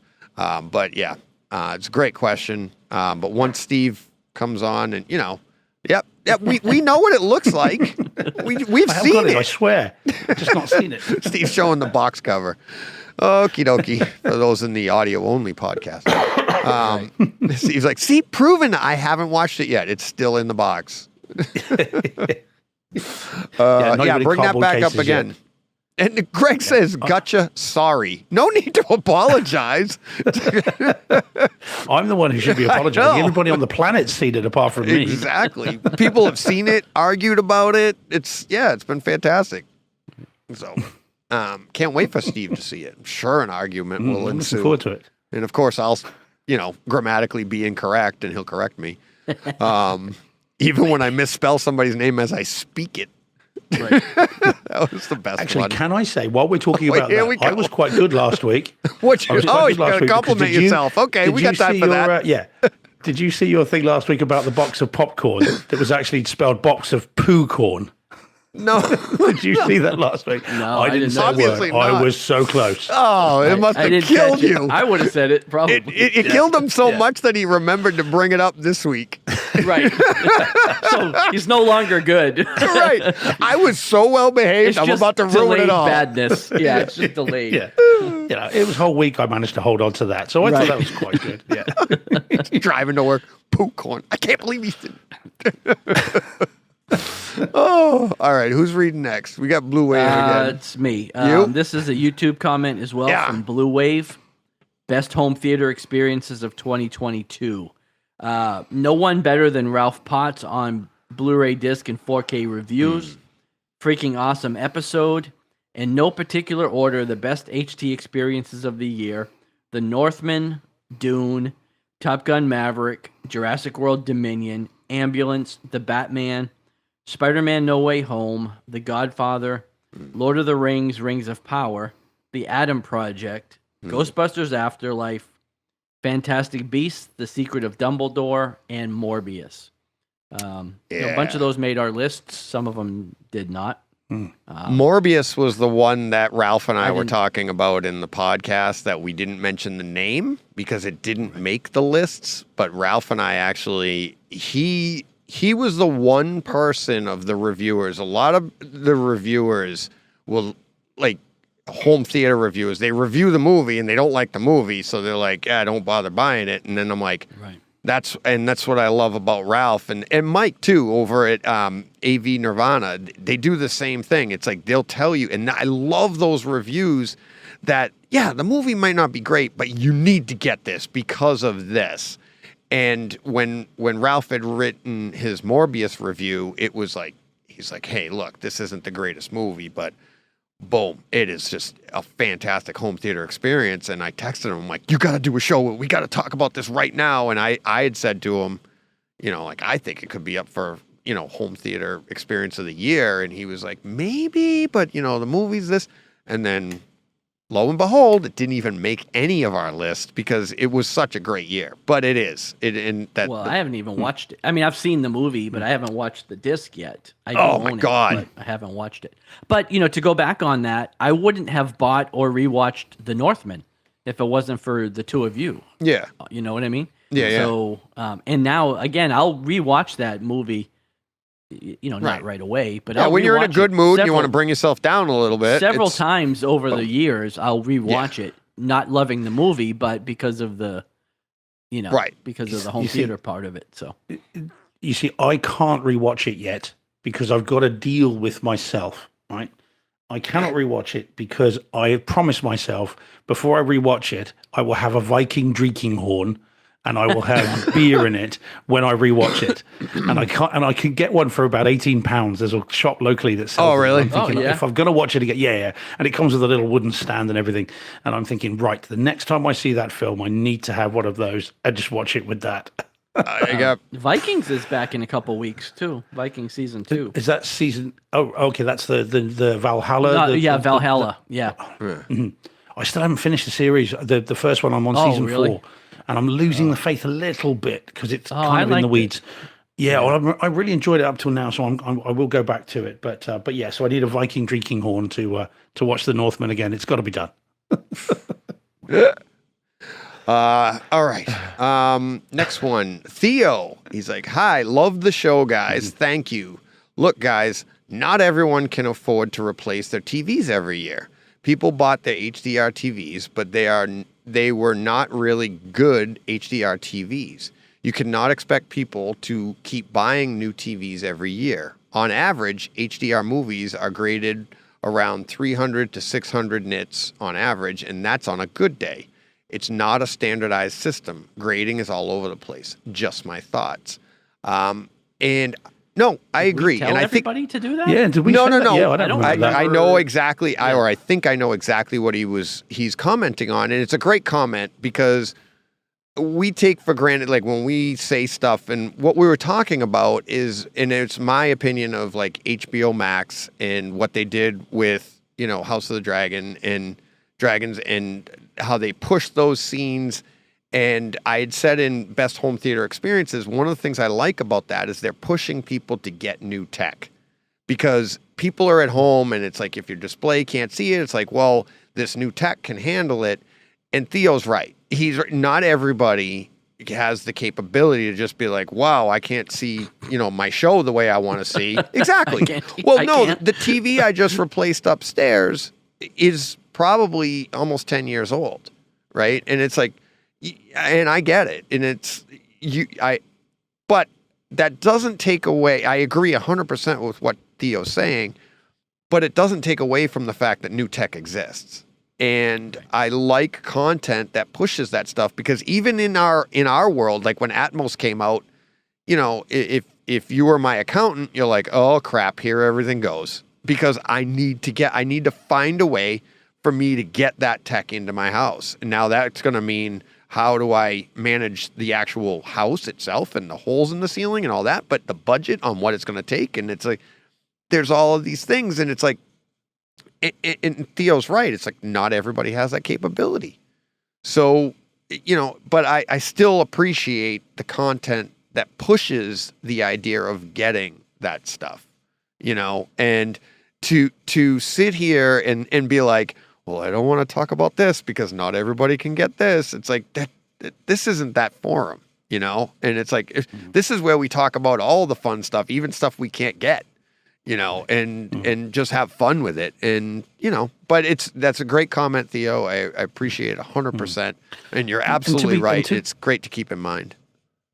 And I think, to be fair, we don't talk generally on here about tens of thousands of dollars worth of stuff. We, as you say, we don't tend to get all that technical. We talk about movies. We talk about the experiences, as you said, that I think appeal to quite a wide base of people. We're not just talking about, you've been brilliant about the Kaleidescope and talking about how, well, look, I managed to get this and it's great, but there are loads of really good discs out there. Do you see what I mean? I think we're quite a broad church in that respect. We're not just saying, oh, well, look, if you've got a less than a 200-inch screen and if your theater's less than $300,000, then it's a waste of time. You know, I don't think we're like that at all. Right. And you know, it's about enjoying what you've got, even if it's a sound bar and a 36-inch TV. If you like it, it's a theater, and if you enjoy it, brilliant, and come along for the ride with us, because we're all on board with it and we like it too. So I think we are more like that than perhaps some other, and I'm not talking about anyone in particular, but certain other shows that I have heard where they are about the next big thing every day. It's the next thing. It's the next thing, and that's not us. I don't think. So, but I get it. It's one of the reasons that I stopped buying certain magazines about, because every month it was, oh, look at what's just come out. Thinking, well, I've just bought the thing from last month. And so going back a while, that's why I stopped buying them. Yeah. And to be fair, like one of the reasons I was so excited to have Brent Butterworth on the first time I had him, I reached out to him, and the reason I did was because of that mindset. He was writing for Home Theater Magazine back in the 90s, and his reviews of stuff were much like how my mindset is even now, in that he had access to some of the best equipment out there, but he could still relate to the common person and be like, this is great, but you can do it with this and you can do that. And he'd write reviews on, he'd put movies in. And I said it the first time I met him, I'm like, he'd throw Terminator 2 into a review of a like speaker setup that was like probably, $40,000. And he'd be like, when you're watching Terminator 2 on this. And what I liked about that stuff is it makes you aspire to get your system to sound something like that, right? Because I love Terminator 2. So yes, we can't all have the best tech, but there is better everybody knows there's always something better out there, and there's always somebody not as fortunate as you. So, be happy where you're at. Try to, I especially in this hobby or anything, it's like try to aspire for more, or at least a facsimile, and be happy with what you have. And I think that's what we try to do here. And, and that's what I like about HBO Max. It's like what they're doing with that scene, getting back to that. It's like, hey, look, this is possible. And it's like, don't poo-poo the artist for trying, for utilizing a tech that's there just because not everybody has it, because someday people will have it. But it's like, if you can utilize that, knock yourself out. So. Can I just poo-poo HFR again, though? Is that okay? Can I just poo-poo that? That's your opinion. It's valid. I do not agree with it, but it's opinion. It's a valid opinion. And I understand it. I wouldn't want it 100% of the time, I don't think. Doesn't bother me, but yeah. All right. HFR. Consider it poo-pooed anyway. Speaking of HFR, who's reading next? Oh, I've lost count. I've lost track. Oh, didn't I do the last one? Yeah, so John. I don't know. I'll go. Yeah. Blue Wave. Blue Wave, Theater Experience, Avatar, The Way of Water, 3D, 2D, and HFR. Says, hey guys, I had a sudden urge to pop in Tron Legacy and watch that this weekend and realized that this movie does not have a 4K release. What are the movies that top your home theater experience that currently do not have a 4K release but deserve one? All right, first off, let's take Abyss off the table. Let's take True Lies off the table, because everybody knows those two. Let's take Avatar off the table. We know that's coming anyways, pretty much. Other than that, I have mine. Just talked about it this weekend on Twitter. I think it's but go ahead. Go on, John. Do you want to jump in? Nice. Tombstone is my number one. There you go. Most wished for movie. Not because I think, even though I do think it will be a good home theater experience. But not necessarily because of that, just because I love the movie and I think it deserves great. King Arthur that we watched recently, I think would also be high on my list of movies that should get a 4K release, and also would probably be very good home theater wise, because we actually enjoyed the Blu-ray. The Blu-ray was pretty good, and there was some nice detail in some of the shadow scenes and stuff like that, and the contrast in when they go into the snow area, it gets snowy and stuff. The ice, the sound of the ice. It was really good. So those are two that I would really look forward to. And the 13th Warrior, which hasn't even seen a Blu-ray release, is only on DVD. But also really enjoy that movie. So those are three that I really am anticipating someday. All right. Steve? I think if we're going to have Tombstone, and I absolutely would love that, only please if we can have the theatrical and the director's cut, though, because the director's cut on that is really nice, and I'd want to have the choice. And so leading off from that, another Western that is, whenever someone says, what are you waiting for in 4K? Dances with Wolves. I would absolutely love to have that film in 4K. I mean, I love the movie, and I've got the US Blu-ray, but the one that came in it looked like the leather bound notebook, didn't it? Yeah. And no, I love that film, and that was a DTS demo disc back in the day. The opening sequence on that was something that was on the DTS disc, so that would be a fantastic home theater experience, and I would love that film. So that one I'd really like. Other end of the spectrum a little bit, Blade 2. I'd like a 4K release of Blade 2, just because, again, that should be pretty amazing. I think the 4K would probably show up some of the effects work, but because some of the CG characters in that were pretty low res even back in the day, and the 4K will just shine a light on that, quite literally. But I'd go with Blade 2. I don't think of any others, I suppose. That's probably it initially.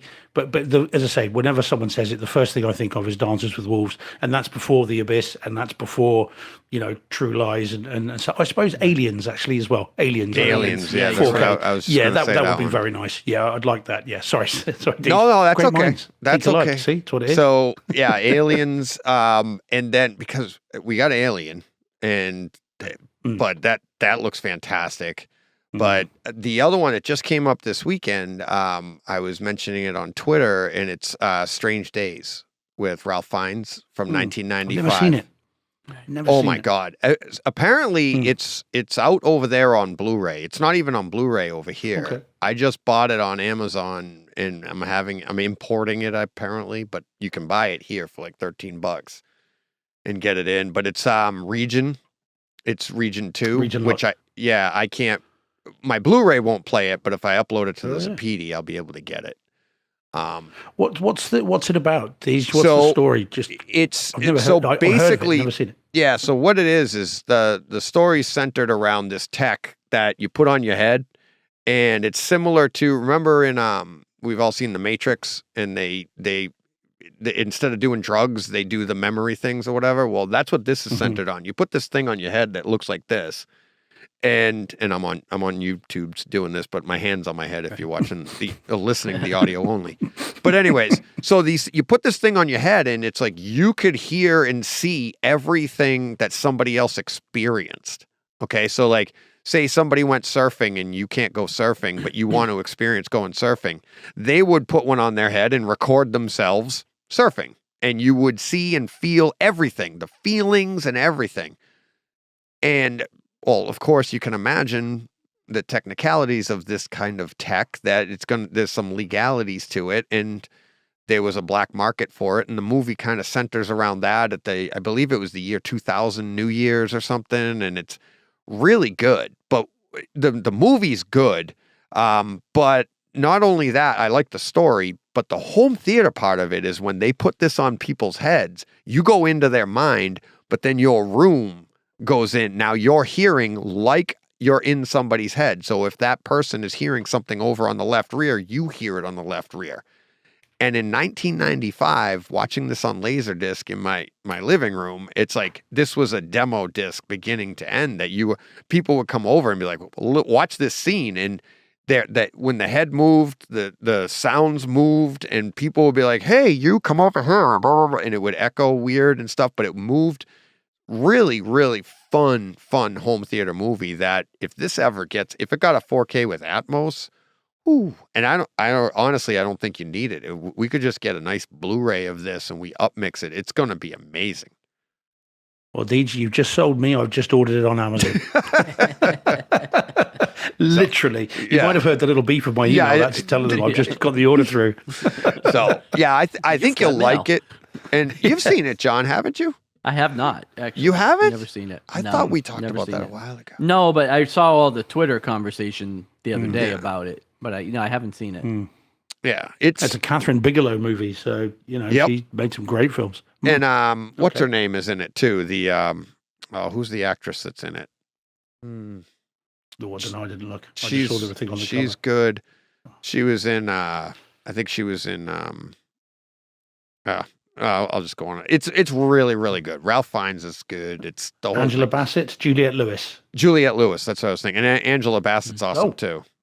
Yeah. And written and produced by one James Cameron. It's not an HFR, is it? Deej, tell me now if it is, because I'll cancel my order.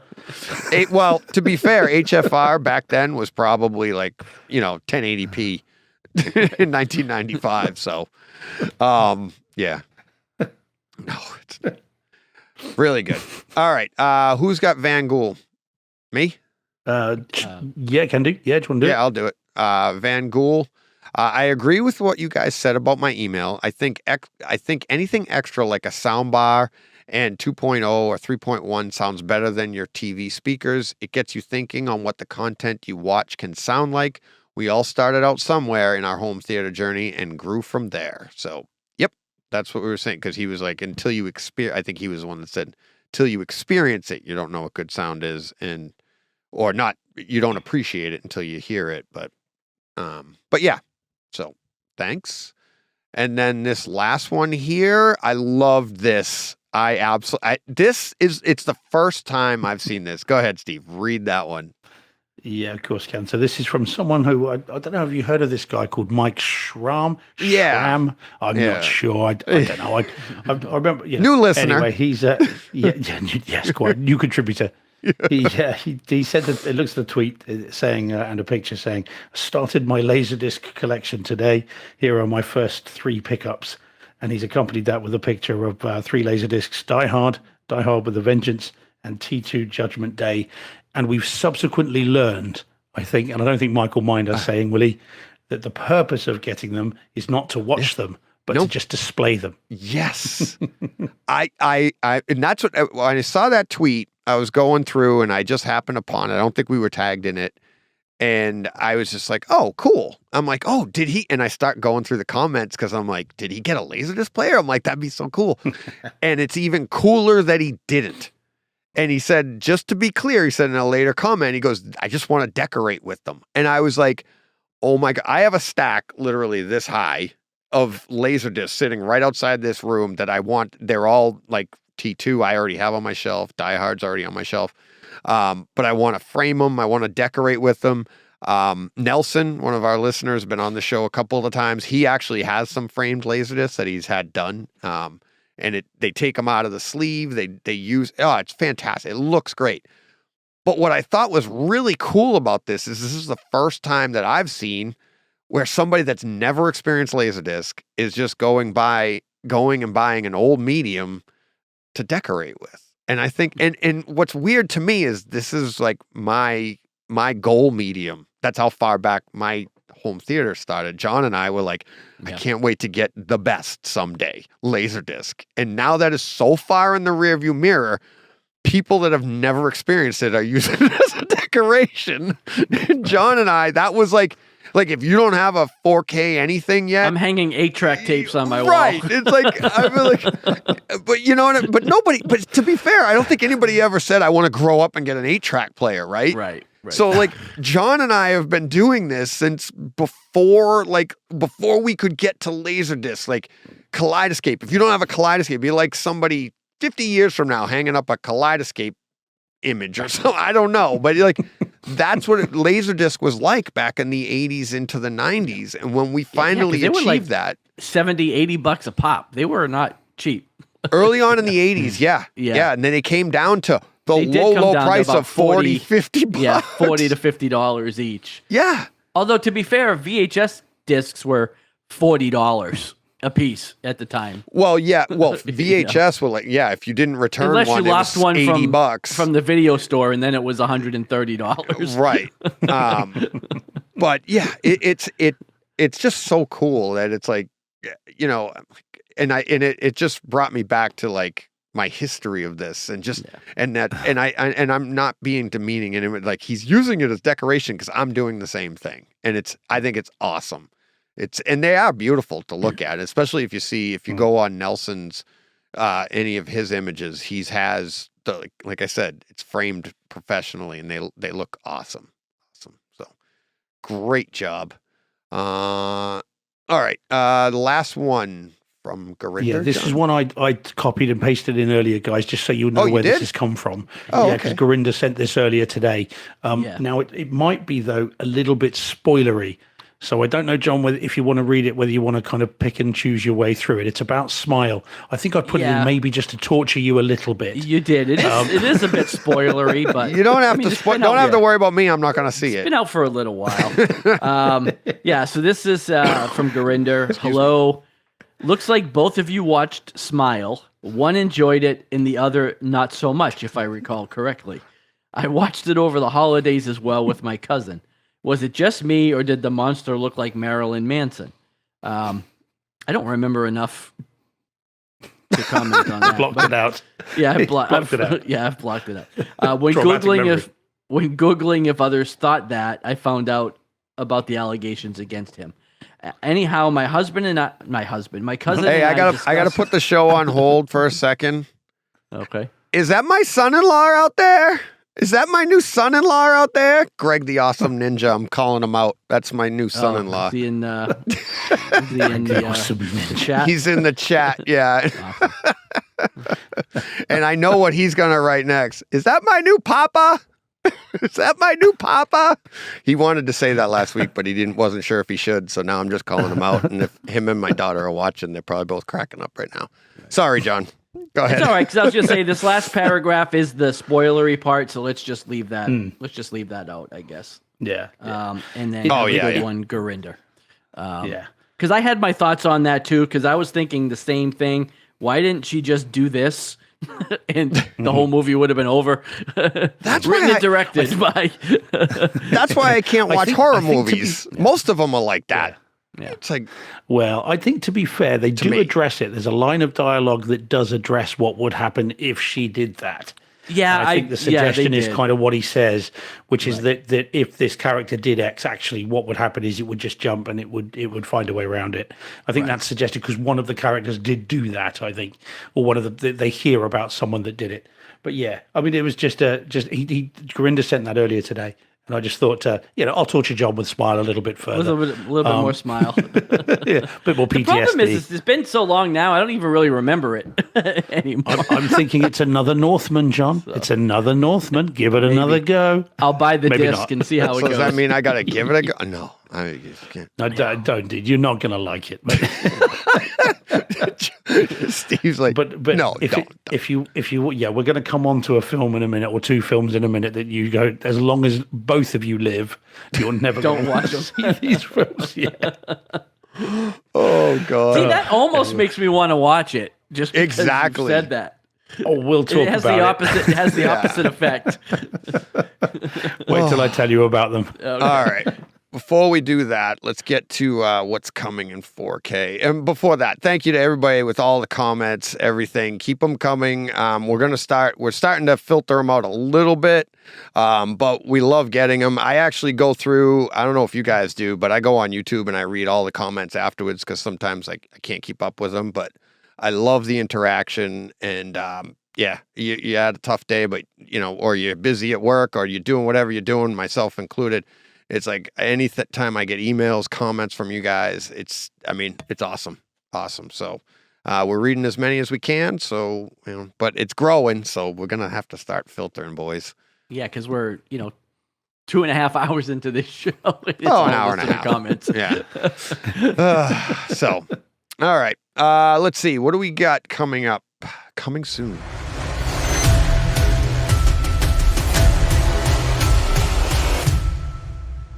All right. January 17th, coming in 4K, we have Double Jeopardy in 4K from 1999. We also have Cloverfield in 4K, but that's got to be a new one, right? That's already out in 4K. I thought that was already out. It's a steelbook, I think. Yep. It's a steelbook. Same with Wrath of Man from 2021, Ooh. I think. Is that already out? Guy Ritchie. It's a Guy Ritchie film I like with that movie. Jason Statham. Yeah, it's good. Yeah. But wow. I thought that was already out in 4K, though, no? In Germany, it is. It's out in Germany. Oh, okay. Yeah. No, this looks just Shout Factory putting it out. Yep. Okay. That's nice. That's a good one. And then the last one is They Live, which is already out on 4K. I've done a podcast on it, but that's getting a steelbook as well. So just for those that might be watching this side of the pond, on Monday we've got Black Adam finally. And we've also got Halloween Ends on Monday as well. Those are ones that I'll be picking up, even though, Halloween Ends was not particularly great. But I've got to get it. So I'm looking forward to trying that again. I actually said when we saw that maybe the disc would be pretty good. So I'm interested to hear what you think of that. But yeah, that'll be good. So I'm looking forward to Double Jeopardy. I might grab that, especially if that pops up on. Film. Yeah, if that pops up on the Kaleidescope. Is that Ashley Judd? Ashley Judd, yeah. Ashley Judd, yeah. Oh, look at that. Yeah. Check out my memory. Right, fine. I know. I thought it was. Yeah, it's quite one of those 90s kind of mid-tier thrillers kind of. Yeah, they were. Tommy Lee Jones. The sort of movie that would absolutely debut on Netflix these days, but are actually, decent, solid movies, that you just wouldn't go to a cinema to see. You'd absolutely watch them at home now. Yeah, but thanks to our systems, we can experience them like you would in a theater. So, I mean, exactly. that's the best part about all this. I don't really feel like I'm missing a lot. It's like, I mean, you think about all the movies we talk about, especially the catalog titles. Now that I've got the vernacular down, but like Tombstone. How many times have we seen Tombstone? But I probably only saw it in the theater maybe once. Twice, right. But all of my memories now are watching it. I'll be a Huckleberry. I can't wait to see that in 4K. So good. So good. That's why I got one for each of yous. See that I'm Your Huckleberry is a great one. Also, the other line is that you tell him that hell's coming. Is it hell's coming and somebody's coming with him? Or hell's coming with him. I'm coming and hell's coming with me. Hell's coming with me. Yeah. Kurt Russell. My favorite. By the way, I'd say my favorite line is smells like somebody died. That's just awesome. I had the chance to potentially have lunch with Kate Hudson a few weeks back, who of course is Kurt Russell's Goldie Hawn's daughter. Yeah, she was in Glass Onion, and one of the producers that follows me on Twitter had said, "Oh, do you fancy going out for lunch with?" And it didn't happen.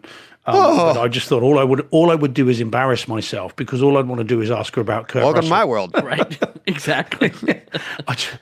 Because as good as she is, and she's been in some great movies. Yeah, Skeleton Key comes to mind.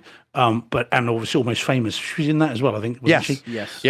But I'd honestly, I just want to be like, can you just ring your dad? Can I just speak to him for so about your dad? Yeah.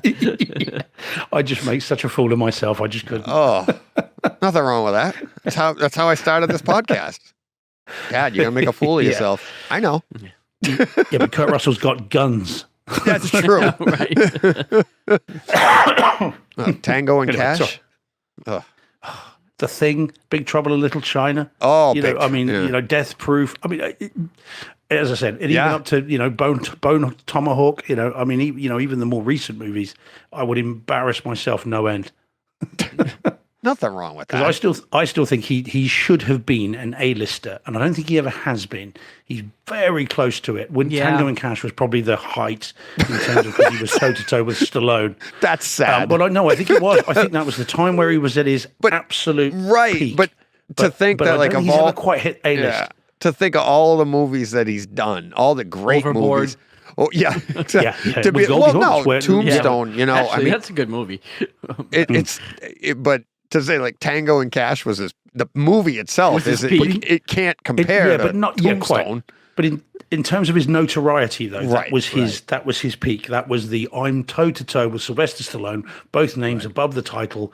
That is, I have arrived, and yet, and I don't think he ever quite hit the A-list, which is such a shame, because if ever there was someone who should have done, it was him. I mean, he's fantastic. So as I said, I would bore the hell out of his daughter just asking about his dad. Sure, she's been there before, though. Yeah, exactly. Well, I love your dad. Oh, thanks. Yeah, although she is very good in Glass Onion, to be fair. She's very good at that. She is, yeah. So, anyway, sorry, chaps. All right. Oh, no problem. No problem. All right. We ready to get to our real HT experiences? Sure. Mm-hmm. All right, Steve. Steve is. Why don't we get them all? Let's Steve go first. All right. Okay. Let's get Terrifier 1 and 2 out of the way. Please do. And I'm going to keep this quick if I can, although I could do a podcast just on this. Right. So Terrifier 1 and 2. Should have put it in listener experiences. Yeah, that's it. Yeah, just do it right at the beginning. So these are two movies that come on 2 discs in a set. So one was from 2016 and the other came out this year. Horror films about a character called Art the Clown, who essentially stalks and kills. Both of these films have, and I mean this very literally, the most graphic violence and kills that I have ever seen committed to film. Wow. They are unbelievably violent. And it to the point where it becomes, it's not even torture porn. It's not even horror porn. It's way beyond that. They are, I think, misogynistic.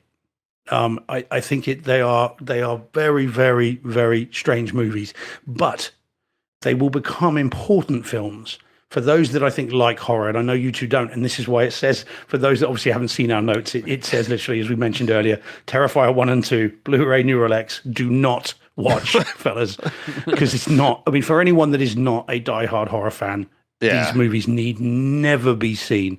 There were stories, they may be apocryphal, but there were stories of Terrifier 2, which had a theatrical release where people were fainting, being sick. An ambulance got called to one showing where people were just lost their minds. So, and I can see why. Is this a genre of like horror that's kind of like hot sauce? Like, it's just so bad it hurts that you're like, I can eat that. And you know what I mean? And like people like try this and like people go into these movies and like, oh, phew, I didn't pass out. Like, is that the idea? It's an endurance. Yeah, it's an endurance test. And funny enough, one of the reviewers that I'd read said this will become a film which will be like, could you stand it? A bit like Faces of Death was back in the day, when people thought that was real. It was all like, oh, can you stand through? Can you sit through it? Terrifier 2 is one of those, almost certainly. But they are films, as I say, they'll become important because they've pushed what has been committed to film further than ever. The writer-director of both of them is a guy called Damien Leone, who's an ex-special effects guy. So, of course, it's all practical. There's very little CG, if any, in these. It's all practically done. But boy, oh boy, oh boy, oh boy, does this just... I mean, I wouldn't even know when to begin to explain to you just kind of how, some of the deaths and the mutilations in this, it is absolutely unbelievable. But so, as I said, if you are a horror film fan, these will become important movies, and perhaps you might like to see them. Home theater-wise, it's very stylized, so they have been made to look like old-fashioned, drained color movies. They're shot digitally, both of them, but the color's been drained from them. It's very front-centered. There's not a lot of surround activity. At least I didn't find that there was. So yeah, for hardcore, and I mean a very hardcore horror fans only. Otherwise, everybody else steer clear because you're just going to be appalled. It's the kind of film you'd turn off. I think there would be a lot of people that would be. I'm not going there. Yeah. Yeah, and for you two, that's not part of your homework. Nope. I'm not going to do that to you. Thanks, Although again, I'm slightly intrigued. John, I am not. Don't say I didn't warn you, mate. I am not. I'm not going to do it. I'm not. I'm not slightly intrigued. I just want to test my stomach, and see if I can do it.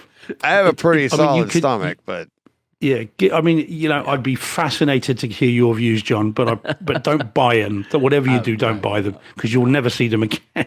That's for sure. Anyway, that's the first. All right. Thank you for that. All right. Coming in hot. All right, I went through it, so you didn't have to. There you go. Thank you.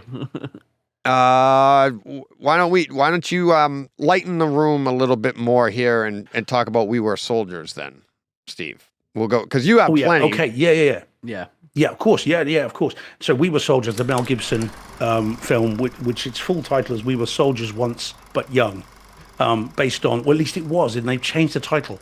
That's what it was on release, but they've changed the title because it's easier just to say We Were Soldiers. Yeah, I didn't know that. Yeah, it was based on the book. The book is called We Were Soldiers Once But Young. So true story about the Da Nang Valley in Vietnam. And this was a random rewatch for me. I just pulled it off the shelf and thought, do you know what? I'll give that another go. You guys have seen it, I'm assuming. Yes. Both of you seen this? Oh, no. Oh, really? I'm surprised. Okay. It's a true story of Hal Moore. Yeah, he's Colonel Hal Moore. They basically dropped into the Da Nang Valley and these 60-odd soldiers helicoptered in. And they have to essentially they walk into an ambush and have to survive, and it's kind of what happens, and it's quite a harrowing story, some very difficult scenes, and it hews very close to the true story from all I've read afterwards, and on IMDb and everything else. As a home theater experience, the video is very grainy. It was shot on film, and I think the grain has been heightened. I suspect there's digital grain added to this because some of this is so grainy as to be, quite distracting. But the audio on it is really nice. And this has a DTS 6.1 DTS-ES mix on the Blu-ray. And I haven't encountered one of those for ages. So obviously it was upmixed in Neural X. And it upmixes very nice. You've got helicopters all around. You've got fast-moving jets coming over, loads of kind of atmospheric effects, gunshots, and everything else. And it's really nice. If you haven't seen it, Deej, this is one to get on Kaleidescope. I just pulled it up. I just pulled it up, and I was like, oh, yeah. The first one I pulled up was a box cover I didn't recognize. And I'm like, no, I didn't see this. And then I pulled up the second one. And I'm like, oh, yeah, I've seen this. And I do remember the DTS-ES 6.1. That was why you wanted to get it, because at the time you were like, ooh, ES. You're like, ooh, 6.1. All right, cool. No, I remember that. Yep. It's a great home theater experience. Really, it is. And it holds up well. For the time. Yeah, and it mixes very nicely indeed. It's a hard watch at times. There's some nasty, gruesome stuff, and it really did happen. I mean, this is the really clear mutilations. You've got the horrible, whatever I remembers with the napalm, which that's friendly fire, so it lands too close and takes out some of their own troops. And that's really hard to watch, and that actually did happen. And apparently one of the people at the premiere, the guy that was there, walked out. Said, I can't go through that again. I went through it once. I can't see it again. But it's a home theater experience, and aren't we lucky we didn't have to go through that? Because presumably both of you guys will know people that went to Vietnam and Yes. Whereas of course I was thinking of this the other day. It was just me watching movies like We Were Soldiers and Platoon and thinking about Vietnam, but of course no one that's related to me or anyone that I ever knew would fight in Vietnam, but you guys must both know people that My did. dad. My dad as well. This is the thing. Yeah, quite so it may be that you guys get a different experience. So forgive me if I'm not. I'm not making a comment on the true events, as it were. But but as a movie, it's a heck of a film. It's worth a watch. No, you don't have to apologize at all. It's like that's one of my favorite memories is my dad taking me to Rambo First Blood Part 2 and coming out, and I've talked about it on the podcast, but it was a great example of, hey, life, art, all those things, and people were protesting that movie because it did kind of glorify, not kind of, it did. It entered the age of, the 80s action film, but it took Vietnam, which the first movie was so poignant to what happened, right? And then the second one was just glorification. And my dad telling me on the way out of the theater, I was like, why are some people protesting? I was just a kid. I'm like, why are people protest? Why aren't you upset? He's like, some people handle things differently. But it's all in your perspective on things. And then there were a lot of these movies that we see, these real life movies are just like, it's tough on people, like the, Boston Marathon bombing. They make movies about that I know people as well. And it's like, but you have to put that in perspective. And it's, and it's hard. Like when I did Platoon, that was tough. Not Platoon, I'm sorry. You just talked about it. Saving Private Ryan, the opening scene. It's like going through that and you're like, just watching that. And I'm like, we're entertained by what those guys went through, and it's hard to separate that at times, but it is. But that's part of that's part of the genre. It's part of what we're doing. So, but it's interesting that you guys would have a different perspective on it. That like I said, I can watch it as entertainment, but appreciate the reality of it. Right. But it's interesting. You guys would come at it from a completely different experience. A lived experience, not directly but vicariously. Right. And and if you guys want to know about what happened, you can ask your dad. That's something that my dad, because of course my dad would have been was born in 1945. He's never been in the military, never been in the army, never been conscripted. There were no wars in which he would have fought. So his dad did in the Second World War, but not him, if you know what I mean. So it's interesting. You guys would have very different perspectives on these movies. Which is something I think many people this side of the pond would just not even think about, not even realize. So, right. Yeah. All right. But it's a good film. Yeah. We'll say it is. It is. You got another one coming up we're going to talk about too. So same genre. Yeah. All right. Let's get into Fantasyland, John. Sure. Game of Thrones. Yeah. Nice. I mean, we're still plowing our way through Game of Thrones, and that's really all we've done. I'm actually on kind of a mission to get it finished before the end of the month. Really? Because I've discovered 2 bad discs in my set. Oh. And I have a January 31st exchange window for my set. So I'm trying to get through the whole thing so I can determine how many discs I need to swap out with my replacement set when I get it in. Well, can't you just replace the set? I could, but then what if I have bad discs in that set? I'm going to keep the ones I know are good, and I'm going to swap out the ones that I find that are defective. Oh, I see what you're doing. Right. So we're just like at the expense of everything else, we're just plowing through Game of Thrones. So we're into season 5 right now. So we watched half of season 2, all of 3, and all of 4 last week. Wow. Yeah, I mean, I don't know what to say that I didn't say last week already. Just a phenomenal experience. I mean, in season 3 and 4 seemed to be peak Game of Thrones. I think that's where it really hit its stride. Story-wise, yeah. Story-wise. Season 5, now we're getting into like the Faceless Men and things like that, where it gets a little bit weird. Although, I mean, there's been some weird stuff all the way through, but you know, now we've got Brandon in the tree, and we've got Arya with the Faceless Men, and it's getting a little hokier. But seasons 3 and 4 were great storytelling. But yeah, the Atmos. Again, I'll caution, if you have the discs, you have to remember to turn on Atmos. Yep. Every time you switch episodes, which is very tedious. But it looks fantastic. Again, all of the things that you would complain about from streaming it on, well, actually back in the day, we weren't even streaming it on HBO. I had DirecTV and I was just watching.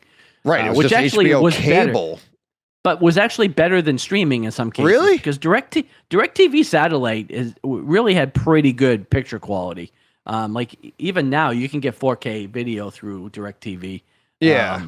Where you couldn't back I then, had Dish, and I found that streaming was an upgrade over when I cut the cord. Yeah, when I cut the cord, I was, like I said earlier, my wife didn't like it at first, and I was like, it's cheaper and better quality. I'm like, I would pay more for this, and I'm actually getting it cheaper. I thought streaming was the upgrade. Well, I think it's better. Yeah, I mean, streaming now is probably better than HBO from 10 years ago.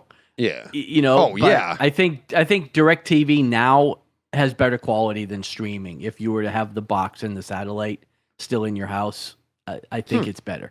But just from what I've heard. But anyways, the point is, like, watching these on disc, it's just unbelievable quality. Like, I'm seeing things that I never saw the first time around, detail-wise, on my 65-inch TV upstairs with HBO. You know, and and like I said, I never heard it in Atmos. It was just, surround sound 5.1. It might not even been. Yeah, I guess it was. Yeah, it was 5.1. Yeah. So. Yeah. Are you enjoying the opening? It. Oh, I love the opening. Yes, every episode I watch it all the way through, unless I have to get up, because that's also my bathroom break. There is a pause button. I understand. John, I understand. It's a long enough opening that, because it plays through the credits, it plays through the end credits and the opening. So yeah, I could actually make dinner before the next episode starts. But I do watch that opening every week, every episode, and there's always something added or different to it. Yeah. Which is really cool. And yeah, again, just detail. Forgetting, I can't believe how much I forgot about that show. Rewatching it, even though I've read the books and I've watched the show, there's so many things that are happening that it's like I don't remember that at all. I don't remember any of that happening. So it's really, really good. We're really enjoying it. Can't wait to get through it. And then, like I said, we're gonna pop right into House of the Dragon again and go through that. So cool. Probably next week this will be it as well, and then we'll probably be done. I'll probably do House of the Dragon with you. Yeah. Jen hasn't finished that. I streamed the whole thing, and I finished the final episodes on Kaleidescape, so I've already seen that. But she hasn't seen. I think she's 3 episodes in, so we're gonna do the whole thing. Season 7 and 8 are like 13 episodes combined. I may be done with it by next show. If not, we'll be pretty close. Cool. Because like I said, I have only like 2 weeks to get it finished. Yeah. I won't be able to keep up with you on House of the Dragon. Well, I probably would have paced it out. I would have paced it out more and not gone through it quite as fast. But once that I got into, I have one of them right here. I think it was season 2, disc 3 or whatever, and it really started giving me problems. Season 2, disc 3. I was like, well, now I got to get through this thing. Yeah, and then the next season 4, we had a similar issue with one of those discs. So, it's frustrating, especially knowing that like the chances of getting defective discs are pretty slim, and to get 2 of them in the same set run is really, really odd. But every other disc is played flawlessly, so I can't pin it on anything but the disc. Like it can't be hardware issues because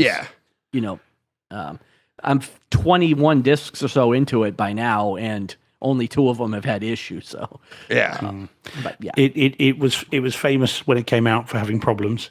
Was it? Yeah, it's well known for it. Now I bought mine on the day of release that it came out, and I haven't watched a single one because the day I bought it was the day my mum passed away.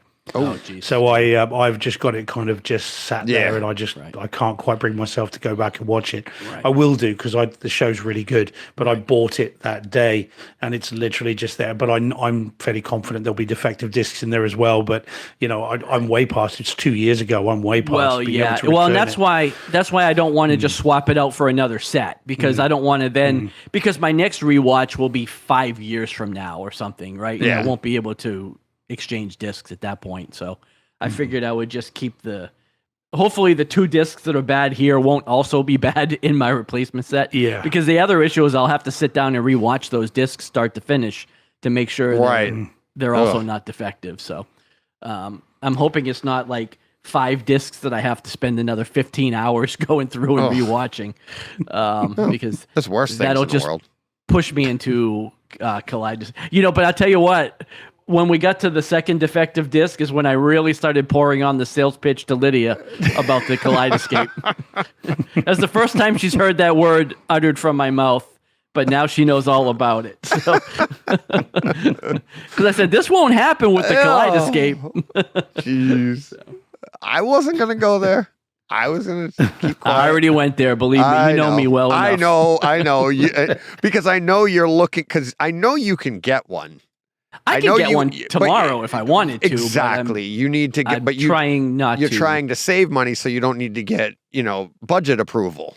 Exactly. But if she all of a sudden said, we should get that, it'd be like, DJ. I'd have it.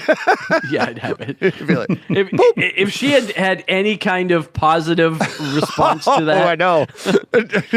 I'd have been on the phone. I don't know what you would have done first. Ordered it or put in tweak of the week.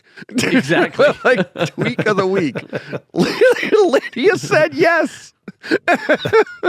Oh, you engaged? Yeah. That's all I was looking was for any kind of positive reinforcement, but it was not forthcoming.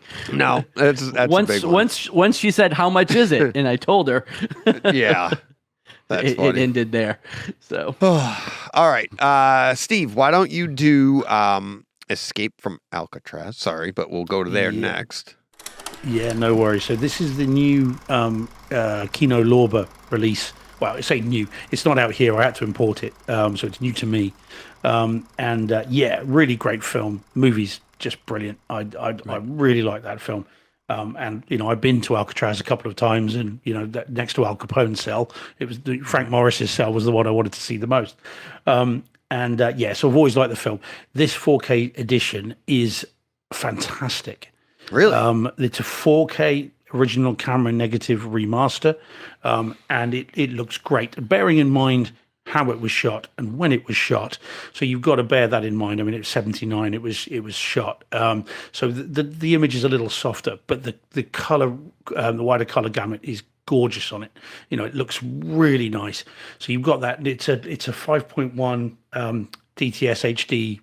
Mix, obviously not mixed to Neural X, as we always say, but it mixes really well. And as I'm sort of watching really quiet scenes in the cells, and I know the scenes really well, you can hear foghorns in the distance, way off into the distance. And I'm thinking, can I really? Yeah. Oh, sure enough, put it back, listen to it again.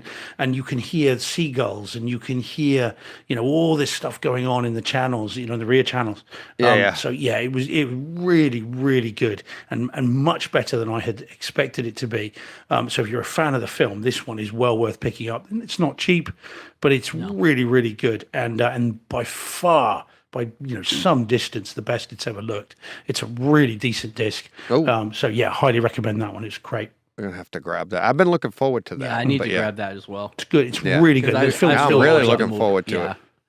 Yeah, really like it's well worth it, guys. Well worth it. That's awesome. All right, we're gonna my next and only. I'm gonna mix a couple up here, and it's also gonna go right into your next one, Steve. So. This past week, I haven't watched much, but I'm almost done with Jack Ryan. I wrote in here that I got to episode 8, but I thought I was going to get that this morning. I wasn't able to get to it. But we got an email, and I put it in this section here from Jonathan, and he says, "Hey, DJ, just finished watching Jack Ryan Season 3, and I have to disagree with John. I did not think the series looked good on Amazon Prime. I was very unimpressed by the video. When I tried watching in my Sony Projector's calibrated reference mode, darker mode, the whole thing was way too dark and looked bad. When I punched it up to bright cinema mode, the bright scenes looked good with excellent detail, but the dark scenes were washed out and looked terrible. I am also watching Echo 3, great series on Apple TV Plus, in its far superior picture. The White Lotus on HBO looked insanely good. Very disappointed by Jack Ryan. Jonathan." So it's funny this email came through because this week I started watching Kaleidescope, not Scape, Scope, right, on Netflix. And that's in 4K with Dolby Atmos. It's kind of a Ocean's 11, Gone in 60 Seconds type. Yeah, show. I want to get to that one, but I've been, like I said, I've just been stuck in Game of Thrones, but I saved it on my app so I can watch it later. Yeah, and it's got what's his name? Giancarlo Esposito. Is that it? Yeah. Yeah. Mm-hmm. He's the in one it. that you can watch in any order. All the episodes are is it? That's another one? All the episodes are titled with a color. Color, right. Yellow. You can watch, yeah. Right. You can watch it in any order. All I've heard is that you should watch pink last. Otherwise, you can watch it in any order. That's cool. That's cool because I didn't know that, and that's interesting. Because I was going to be talking about the color. I like the show. There's some stuff in it, John, that I have a feeling like I watched the first one, Yellow, and there's a few, John moments where you're like, seriously, what is she doing there? Right? But maybe in a different order, I'd have that answer. I don't know. Yeah. But because all these people are uploading their perfect color order. Nice. Yeah, that's cool. All different. That's fun. Yeah. That makes it more. We watched the show. Jen and I watched a show a while back that was like that you could watch, but you had to save the last one. We watched it too. I can't remember what it was. A court, but it was some kind of court drama, murder mystery type of thing. Yeah. Yeah. And Steve lives it every day. So I was going to say I get enough of that at the day job. I don't know if I said it on this podcast. Did I ever tell you guys the time? I know I told John a while ago that my wife was listening to a book on CD in her car. Yeah, you told me that. But she didn't know it was on shuffle. It was chapters were jumping. And she's like, the hell? I don't know what's going on. She had no idea. She was, this is the worst book. Then she realized she had the CD on shuffle, like the setting on her car was on shuffle. So didn't really. Chapter 1, the butler did it. This is like Pulp Fiction. It jumps all over the place. Yeah, no. They opened up with the end. But yeah, she was like, oh, it made so much more sense. Yeah. But yeah, so that's a cool feature. I didn't know that when I get back to it, but what I found was now, like you, John, most of what I'm doing in my room is Jack Ryan. And when we talked about it last week, the sound in it, I will stand by, is really good. The Atmos is really good, especially for a stream. Okay. Always with that caveat.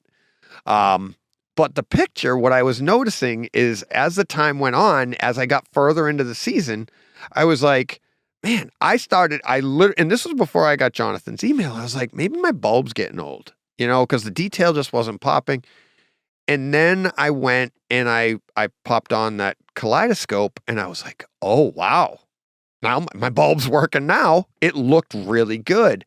But what was interesting about comparing these two is that there are scenes in Kaleidescope where, so the show's about it's a heist show, and you have the high-tech people that are going to prevent the heist, and you have they seem to be low-tech, and that's why I use Gone in 60 Seconds. In all the scenes in Gone in 60 Seconds when they're meeting in the garage, and there's a lot of that. They're literally in a garage, and the atmosphere in that garage is kind of murky, right? So there's less detail and stuff. So you have that wash over the screen that gives you that like almost atmospheric depth in the room. But then you go to the high tech place and it's like just sharp and cold. The black level is just sharp. Everything is just pointing. There's bright lights against dark backgrounds. And the setting between the two, I think, is just a fantastic example of what HDR can do for a story, right? Go to Jack Ryan. The whole thing is murky. And there's no separation. It's just the story. And then it's just the way it is. And it lends you to believe that, like, so the Batman would be almost considered murky unless you delve into the detail that you're actually getting, but it's not that sharp black levels against a bright color or bright light or something, right? The Batman, but there's so much detail that you're like, it's an artistic choice. In Jack Ryan, I felt like as you go through, there's some dark scenes where you're just like, I didn't even know who, like, there was a scene later on where a character shoots another character, and I'm like, I don't know what character just got shot. Did he get the right guy? Is that an accident? What is going on here? And it does get very murky, and it kind of, I don't want to say takes you out of it because I'm loving the story, but it does make you start to look at it and go, I'm thinking it's got to be a streaming thing, and this is where Amazon gets their reputation. Like maybe the compression just didn't, whatever they did to it, it's just not coming across. No, like I agree that the White Lotus looked fantastic because White Lotus season 2 was phenomenal and such a good show. I actually never talked about it here, but we really liked that. And Echo 3, I mean, it's Apple TV now. Although I do have to say, I've checked out of that show. Like, I've got 2 episodes left and I'm done. I feel like this is a show that they've dragged on way too long and should have been done around 6 episodes. But anyway, looks fantastic. But I don't know, like, I didn't find that with Jack Ryan. Now, maybe I just didn't watch closely enough, but I didn't find that I had any problems watching it. But, you know, again, maybe I just wasn't digging deep enough into it. But but I do agree with those other 2 shows. They looked, I mean, it helps that White Lotus was in Sicily, and I was just in love with all of the scenery, anyways. Yeah, but it looked great. But yeah, I don't know. Like I said, I didn't have the same issue, and I know Steve's watched a couple, so I'm sure.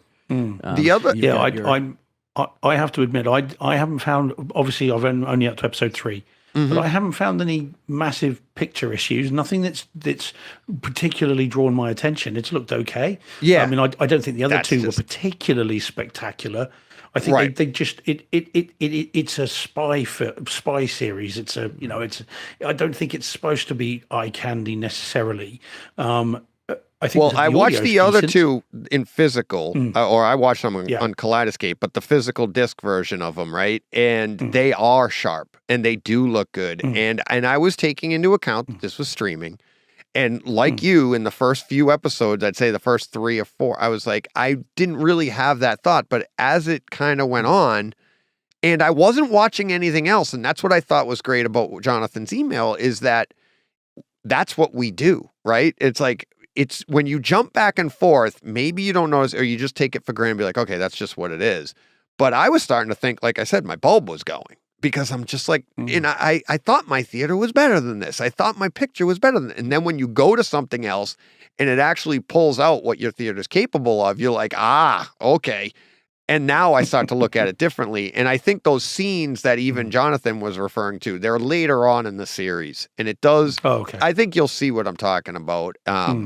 I think you would too, John, if now that it's probably. Mentioned. I mean, I'm not going to go back and watch it again. You're right. It's not phenomenal anyways, but I didn't notice it.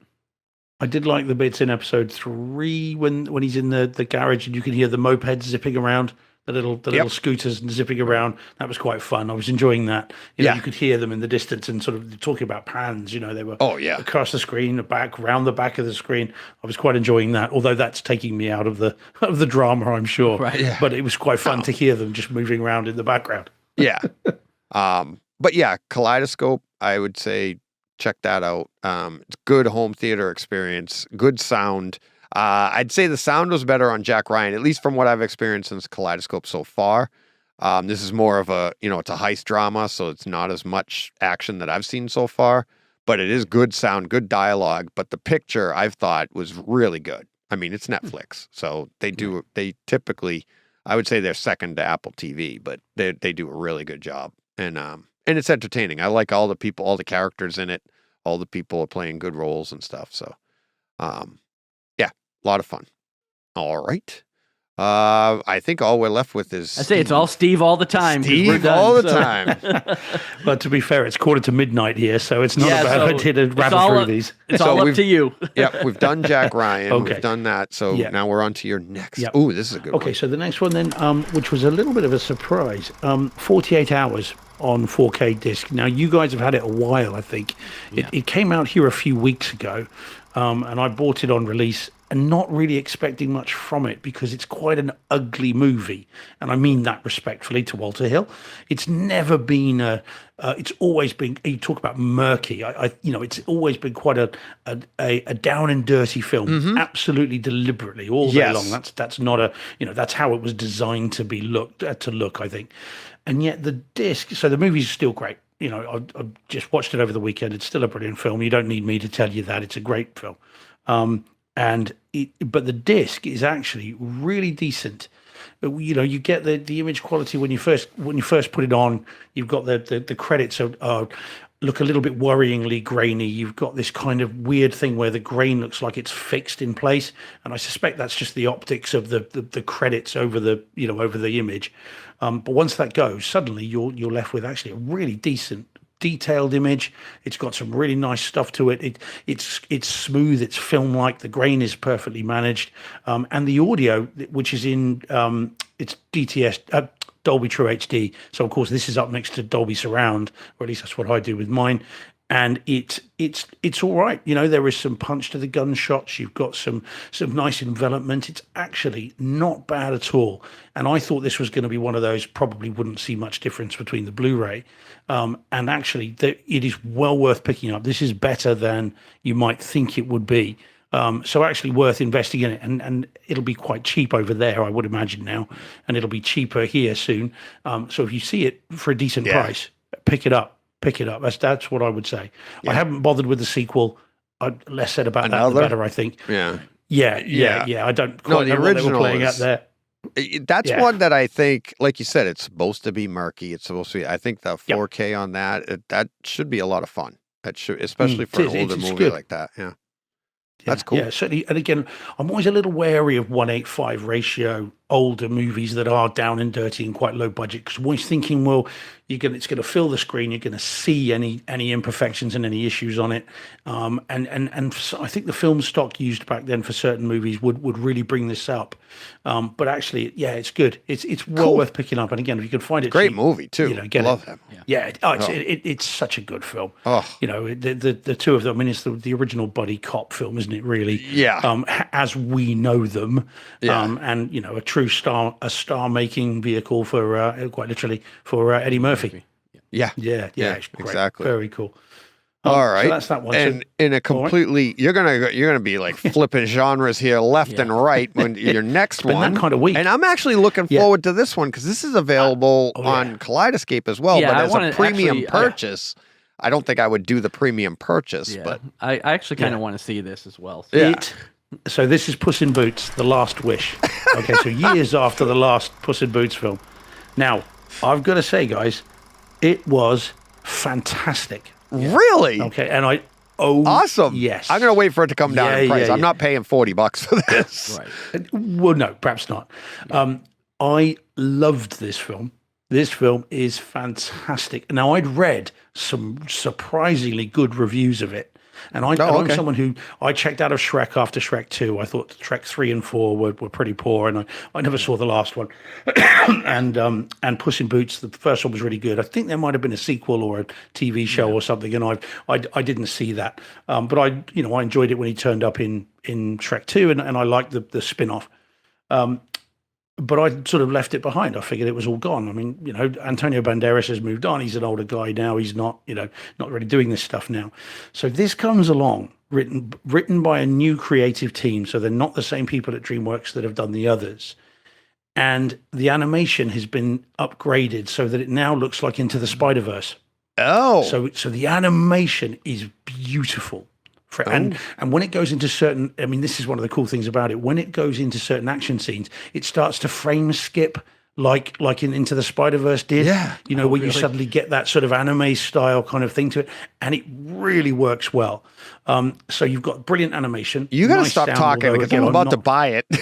Yeah, well, I'm not going to review the cinematic experience because it was a screener, so you know it's not like that. But it still looks great. But it looks really, really nice. And I imagine this is going to sound incredible. And funny enough, when it finished, the first thing I said to the person I saw it with was, I cannot wait to get that into the cinema room and see that in 4K because this will be beautiful. Now and the story is really good. It's really well written, lots of Spanish, which is nice for me because I like that. And it's got some villains in it. Yeah, well, you'll be okay. You guys will be all right. You did Spanish at school, you'll be fine. Oh yeah. And it's got so you've got a villain in it, and I'm not going to give you any spoilers, so I want you to just see it, who I think goes right up to the very line of what's acceptable in a kids film, because the villain in this is genuinely scary. And I can imagine some kids being quite freaked out by it. And I'll say that to anyone listening that's going to watch it with young children in their theatre rooms or take them to the cinema to see it. Because, the villain in this is genuinely creepy and actually quite, I mean, I don't want to give it away, but genuinely, right up to that line of what would be probably too scary for kids, but it's really, really good. Cool. And as mildly embarrassing as it is for a 48-year-old man to say about a film called Puss in Boots, it's really worth seeing. And I think you guys will have an absolute blast with it. Yeah. Cool. And you're on your animation journey, aren't you, Deej? Yes, so I am. You'll be really glad that you saw that, I think. But don't spend $40 on it because that's quite a lot.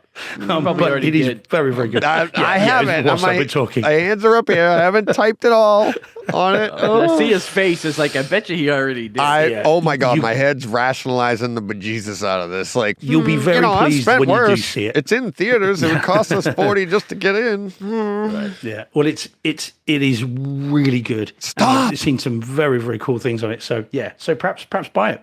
Oh yeah. All right, so I am so close. Get to the next one because I love this movie too. I haven't seen this in 4K. Yeah. Okay, so this is now. This is Platoon. This is the Shout release of Platoon, which came with, funny enough, with Escape from Alcatraz and another couple I've yet to watch. So this is the Shout Factory re-release. Now this has been controversial. This one, because this has had some ire directed at it, like T2 had. So it's interesting you talk about T2 and the controversy earlier, because this is a film where lots of people are saying there's too much DNR on it. Yeah. Yeah. Now I'm one of those people that still quite likes T2 in 4K, and I'd rather have at least have it in 4K. Yeah. And I remember tweeting out video of it actually, which I've never done before. I don't have a massive problem with T2. I mean, like, sacrilege, I know. Oh, I can hear the shouting from here, from various keyboard warriors, but I don't hate T2. And Platoon, I've not quite finished it, actually. I started watching it night before last. But I think it still looks really nice. And the main thing that I take from it as a plus is the HDR, because the HDR on this is really nice. There are shots as they're walking through the jungle, and there are jungle clearings. So you've got the sunlight coming through the trees, and there's a couple of shots of the sun coming up and coming down, and they look really nice. And you can again, I know I say before, you can feel the warmth of the sun. It brings depth to the image that I haven't seen before. Yeah, that atmospheric foliage. Depth. Yep. Yeah, absolutely. Yeah, and the foliage and the greens and all that stuff are brought to life far better in this than I've ever seen it before. Because again, I think Platoon's quite an ugly movie in its own way. It was Oliver Stone, wasn't it? Of course, he wrote it, directed. He was there. He was in Vietnam. He knew what it looked like and how it would look. And I think they captured that quite well. But this does give it a punch that it didn't have before. So this is the way to see it. It's only in DTS-HD. It's not been given a new sound mix, which Shout Factory do quite a bit, don't they? But it up mixes nicely to Neural X. There are some helicopters moving around. There's quite a nice scene towards the beginning where you've got characters on a cliff overlooking the camp, and there's a helicopter that comes right from the back, and it goes right over the top of the room. And I nearly ducked as it came over because this thing kind of comes out of nowhere, and you genuinely feel this thing go right over the top. So that was quite nice for a film that old, and it's quite cool. So that's awesome. It's worth getting. Again, I would say perhaps wait for it to be a bit cheaper because Shout Factory do some quite good deals. And I got it for quite a good price. So, but I would still pick it up. And if you like the film, and it sounds like you guys do, I love that movie. then it's worth picking up. This is Best the way picture, to see it. That got Best Picture, didn't it? 86 was it Best Picture in 86? 86. I think it did. I'm trying to think. Well, it would have been 87, wouldn't it? Because it would have been the February after. Yeah. So I remember. Yeah, I remember seeing it in the theaters. I wouldn't be surprised. Berenger. It's great. And the other thing is the music. The music sounds great. I mean, obviously you've got the orchestral theme, which is beautiful. Yeah. The Smokey Robinson stuff and all that nicely envelops the room, and as they're that's all still really, really good. But there is some softness to it. It's a nice bookend of Puss in Boots too. Yeah. It's been that kind of week, as I say. It just depends on how the mood strikes me. Yeah, but it wasn't a double feature. I mean, actually, cleanse yourself. But it's great, and as I say, the orchestral score comes through. You will see issues with it. You're going to see that there is some softness. Yeah. Well, but it's not razor sharp. You're not going to look at the flesh tones and it's from 86. Yeah. Well, quite, and of course at that time with film stock, look at Aliens. Again, we talk about the 4K version of that. They are soft movies, they're not razor sharp, and they were never shot that way.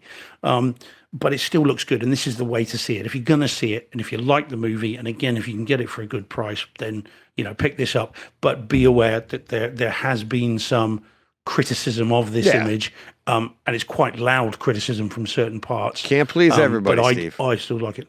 Yeah, quite. But we can try. We do our best. We try. You don't like it? Alrighty, so don't that's watch. That one. That's okay. Yeah, that's it. All right. So my last one. Okay. Deep breath. Okay. Now, I've got to be careful here. Let me tell you why. Spoilers? So this is a film called Wolf Manor, which came out in the UK yesterday. I've no idea if it's out over there. And a film that I hadn't heard of until Sunday just gone. Which is, it's a film that's been directed by a first-time director. And it's a guy called Dominic, and I'll be careful how I say this, Dominic Brunt. Okay, just carefully how I'm saying the words. I'm not going to, it rhymes with something else, so I'll be very careful. All right? So, Dominic Brunt, don't make me say it, Deej. We'll get kicked off YouTube. So, he is a first-time director, all right? And we have issues here with a politician with a surname of Hunt. And you've got to be so careful about how they say his name. Anyway, so his first name isn't Michael, is it? No, well, quite. Yeah, Porky's. Yes, I'm not sure if it's in the parking lot. So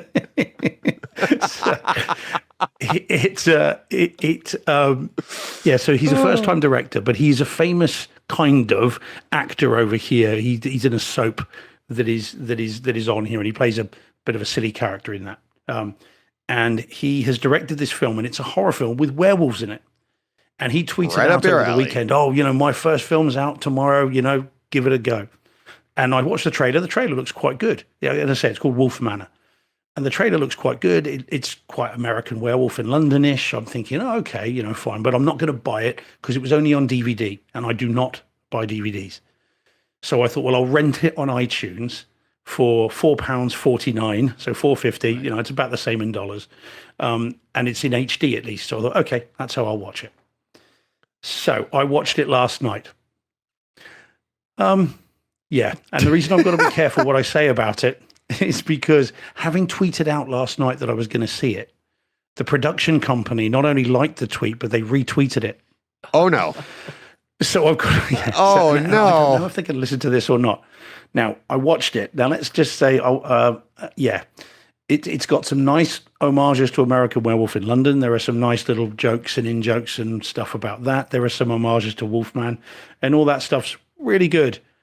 And I don't think there's anything else I can say about it, really. And on that note... yeah, exactly. Oh, wow. But, that's too bad. And that from you that could, geez... You love horror movies. And werewolf stuff. But then I didn't like Werewolf by Night.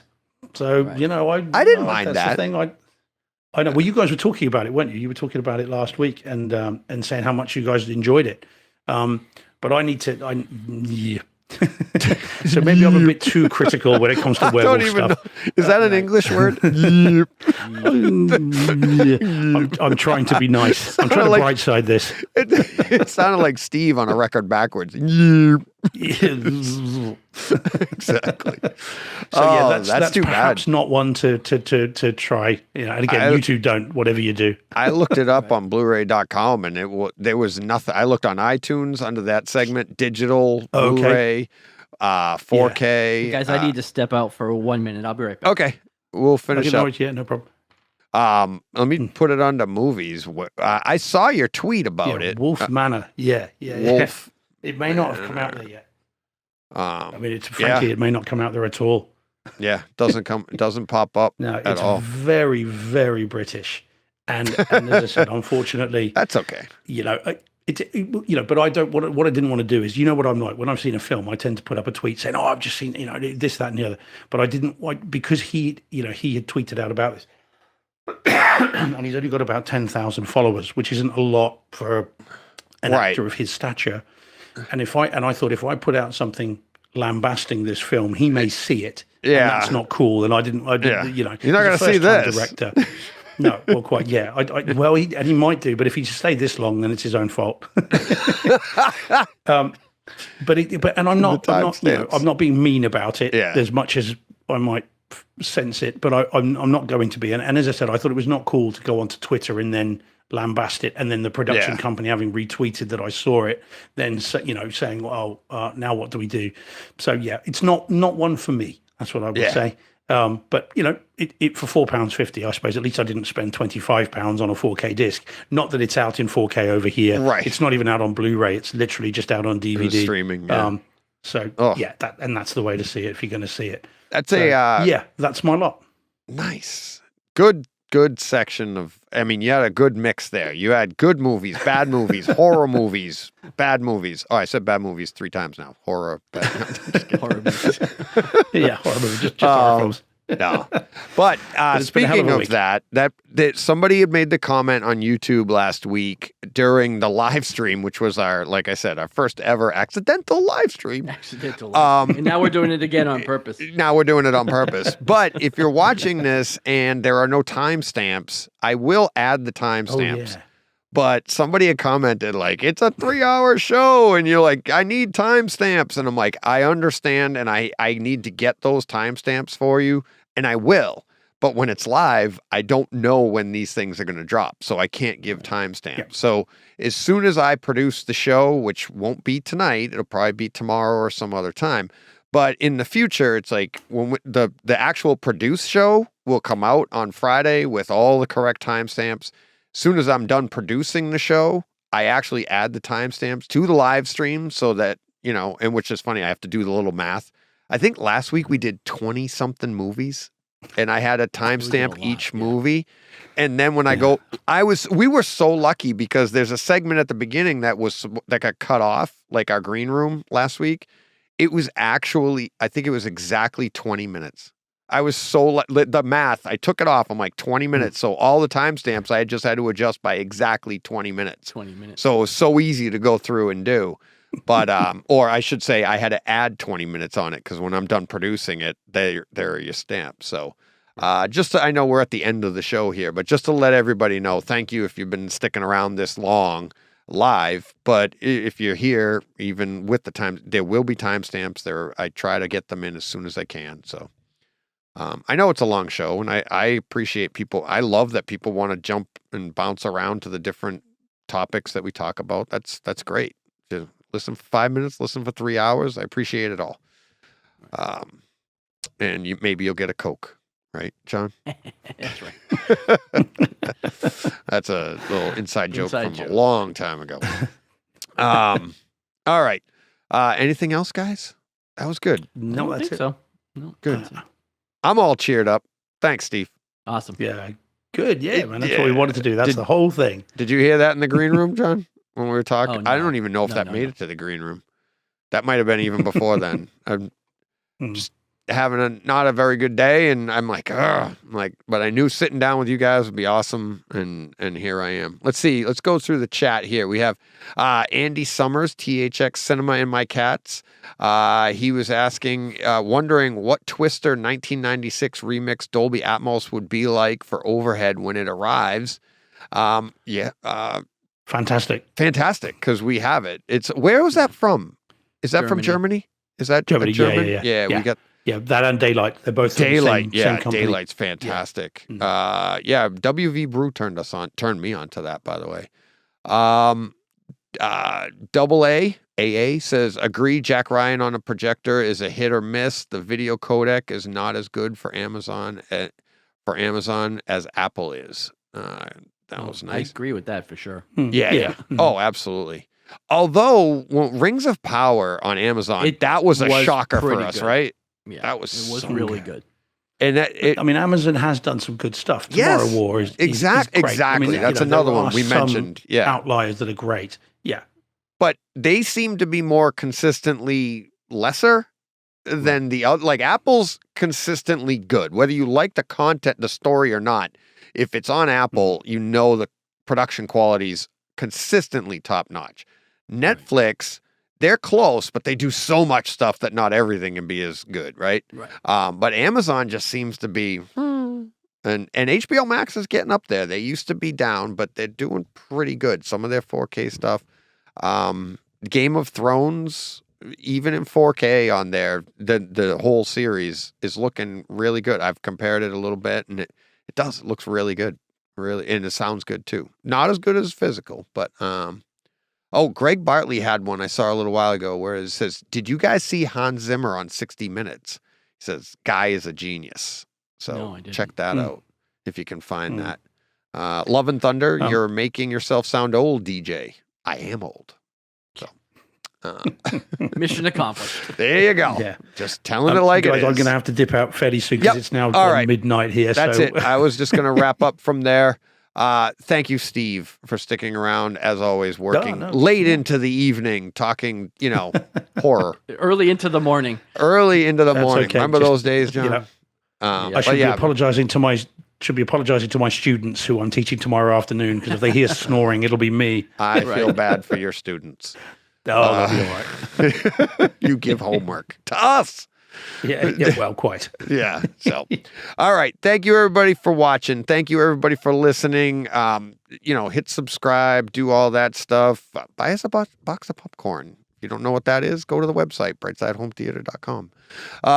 You check out all that. 50% of all proceeds go to the charity of the month, which this month is the what was it? It was for the Scholastic Sports Foundation. Mm-hmm. There you go. Did you pull it up, Steve, over there? No. I remember it. Got a good memory. I know. I like don't. The word. I've been reading about it for 3 days now, and I couldn't remember it. So I like the word Scholastic. There we go. Back to the teaching. All right, let's get out of here. Thank you, everybody. We'll be back next week. I got a guest for next Tuesday, so take over Tuesday. Can't wait for that. So can't wait for you guys to hear that. Great conversation. And then the three of us will be sitting down live on Tuesday, and it'll come out again on Friday, as always. So thanks for everything. What do we got to do, John? Go push play. How do we say that, Steve? Te vas a empujar el botón jugar. That's why we make a great team.